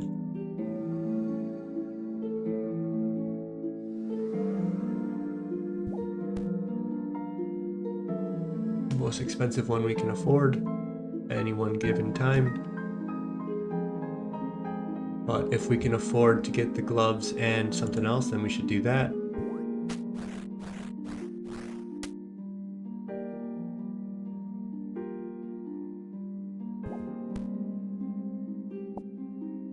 Although I guess it doesn't really matter, because we're not running out of run energy.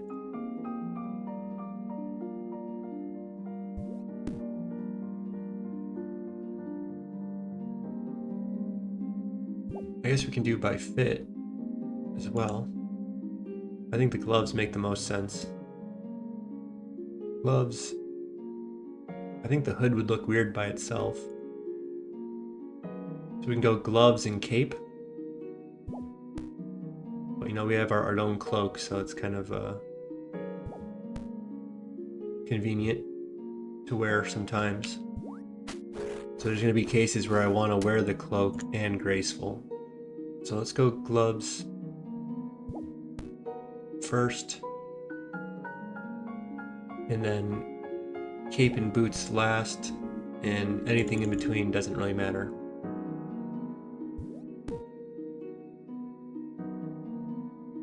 And that's how we'll do that.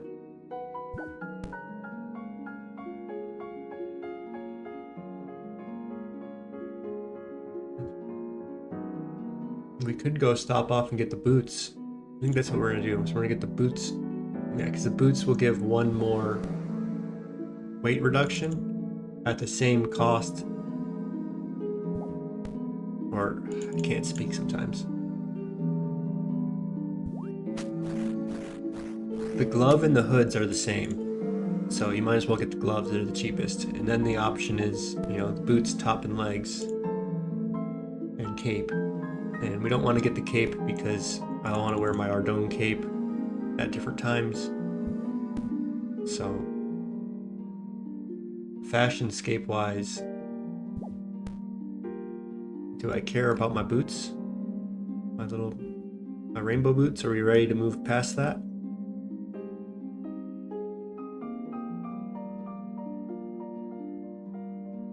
See, I'm really overthinking something that doesn't matter now.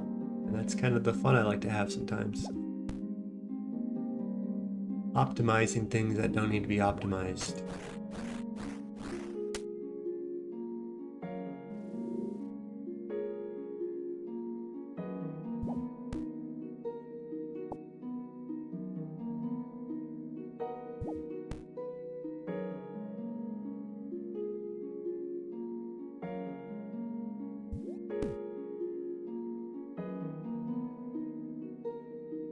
So yeah, I think we'll do our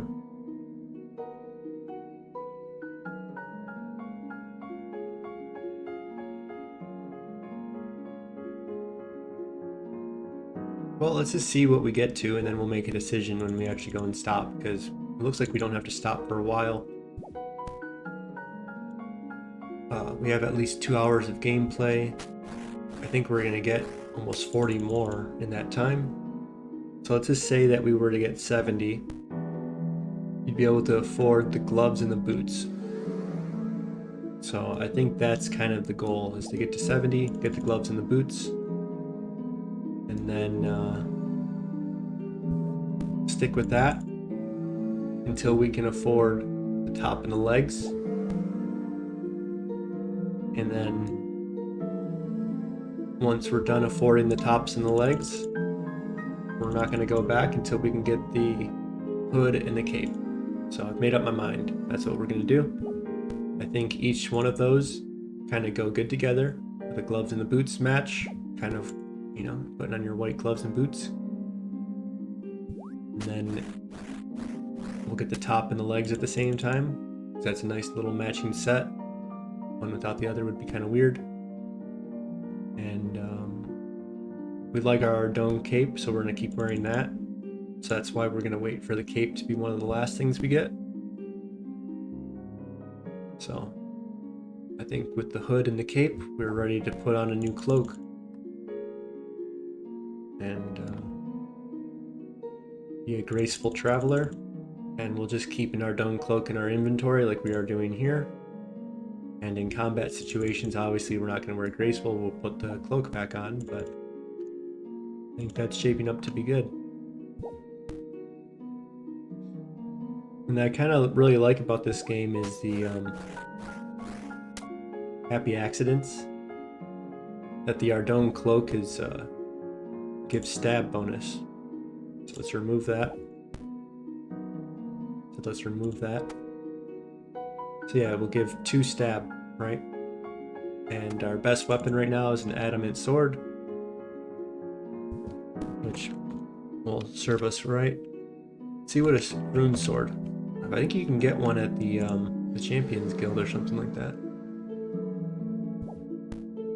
I think you can just buy one at the Champions Guild for 20 grand, but we might do that instead of going for a rune scimitar, but we're also doing Wilderness Slayer. I was just trying to make a cool little thing where I would wear the Ardougne cloak with the stab weapon and it would kind of do good, and then, but it seems like by the time that we really need a rune weapon, maybe we'll already have one.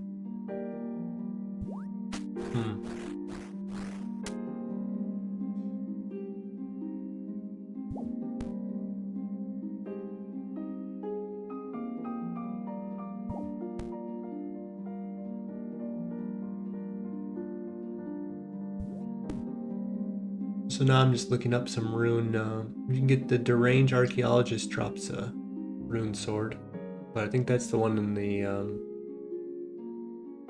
Deranged Archaeologist and the Crazy Archaeologist. Deranged is in the Wilderness, right? No, he's in the Crazy Archaeologist in the Wizard. It's in the. It didn't feel right. I knew he didn't drop a rune sword. I don't know why I thought he might. I just started getting a little hope that I could just go in the Wilderness and get a rune sword real quick, because we're capable, once we get to 43, whatever, 40 prayer to go and start and get KC there if we really wanted to. So that's the rune sword. And the rune scimitar, obviously I think is the fire giants, but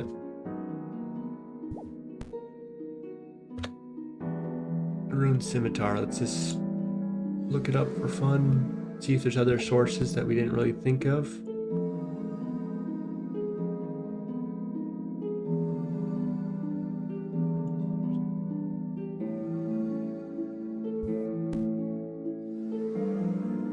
It says 1 in 80 against gangsters. I know one way of doing it, but I don't think you can go to the, there's like Zamorak followers that you can go and do. So fire giant is 1 in 128.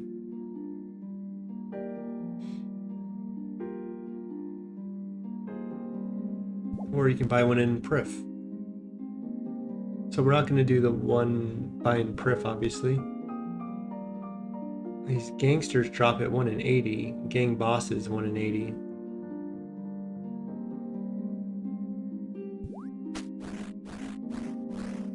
That's why I think maybe a rune sword might be a good little detour, but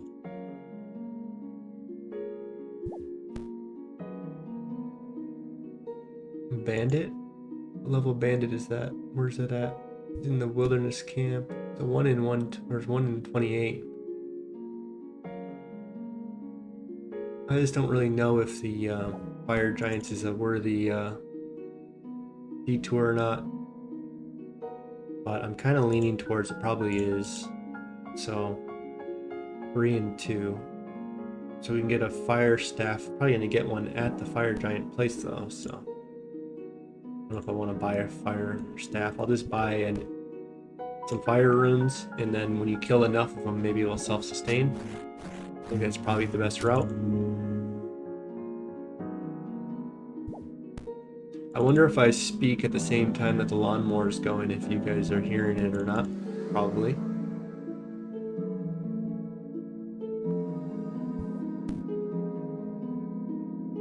So a Zamorak warrior, that's what I was trying to find. Is a 1 in 50 versus a 1 in 128. So I'm gonna have to kill a lot of fire giants versus maybe just going and testing out the Zamorak warriors.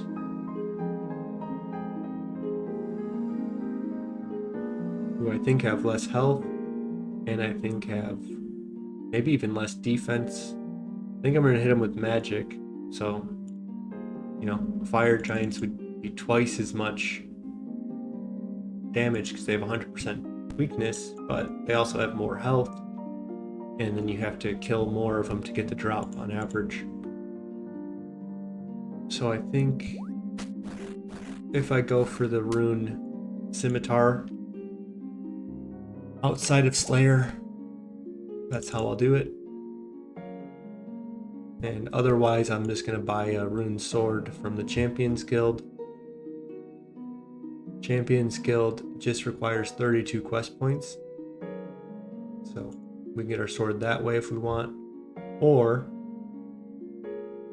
there's a 1 in 18 chance for a black demon to drop it in the wilderness cave.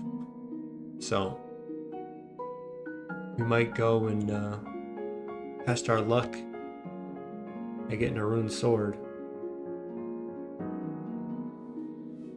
And oh, where am I running? I think that'd be a fun little attempt, but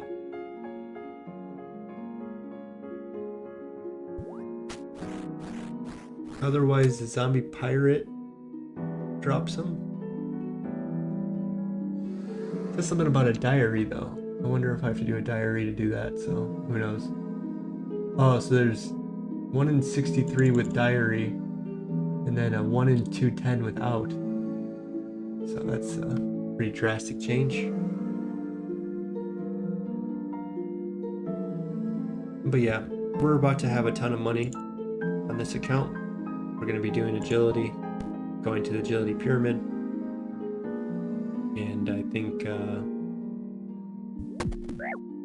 a rune sword is just as good as a rune scimitar for our purposes. With our Ardougne cloak and with our... I keep running to the bottom of this one because I'm thinking about too much stuff at once.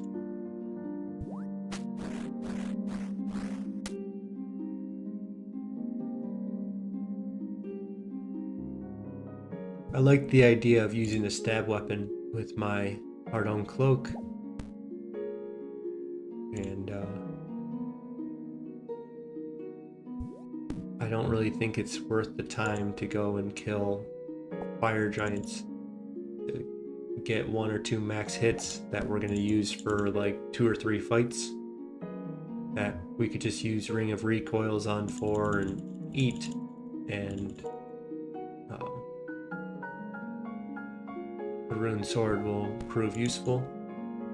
And so before we fully make that decision, let's just type in both of them and let's see the stat comparison to see how many max hits we're probably giving up, and accuracy and everything like that.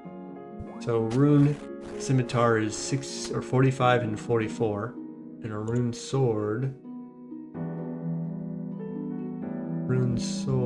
is 38 and 39. So that's maybe 2 max hits, which could be significant, and a little bit of accuracy, which could be a little significant. So, I mean, the rune scimitar is good for a reason. So,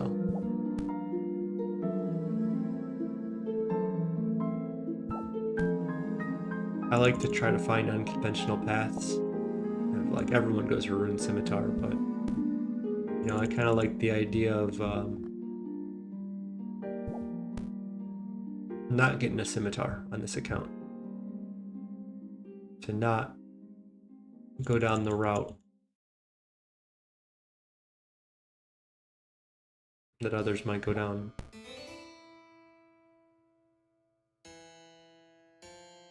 That, you know, the scimitar is associated with the desert and associated with barbarians, attacking those without armor, and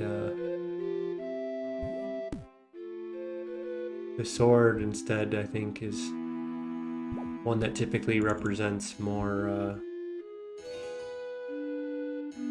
balanced combat. The need to stab, to pierce through different armors, to find weaknesses and to exploit them. So I think it's the more discerning weapon. And the scimitar, on the other hand, is more of the barbaric, more like that. So I kind of like the idea of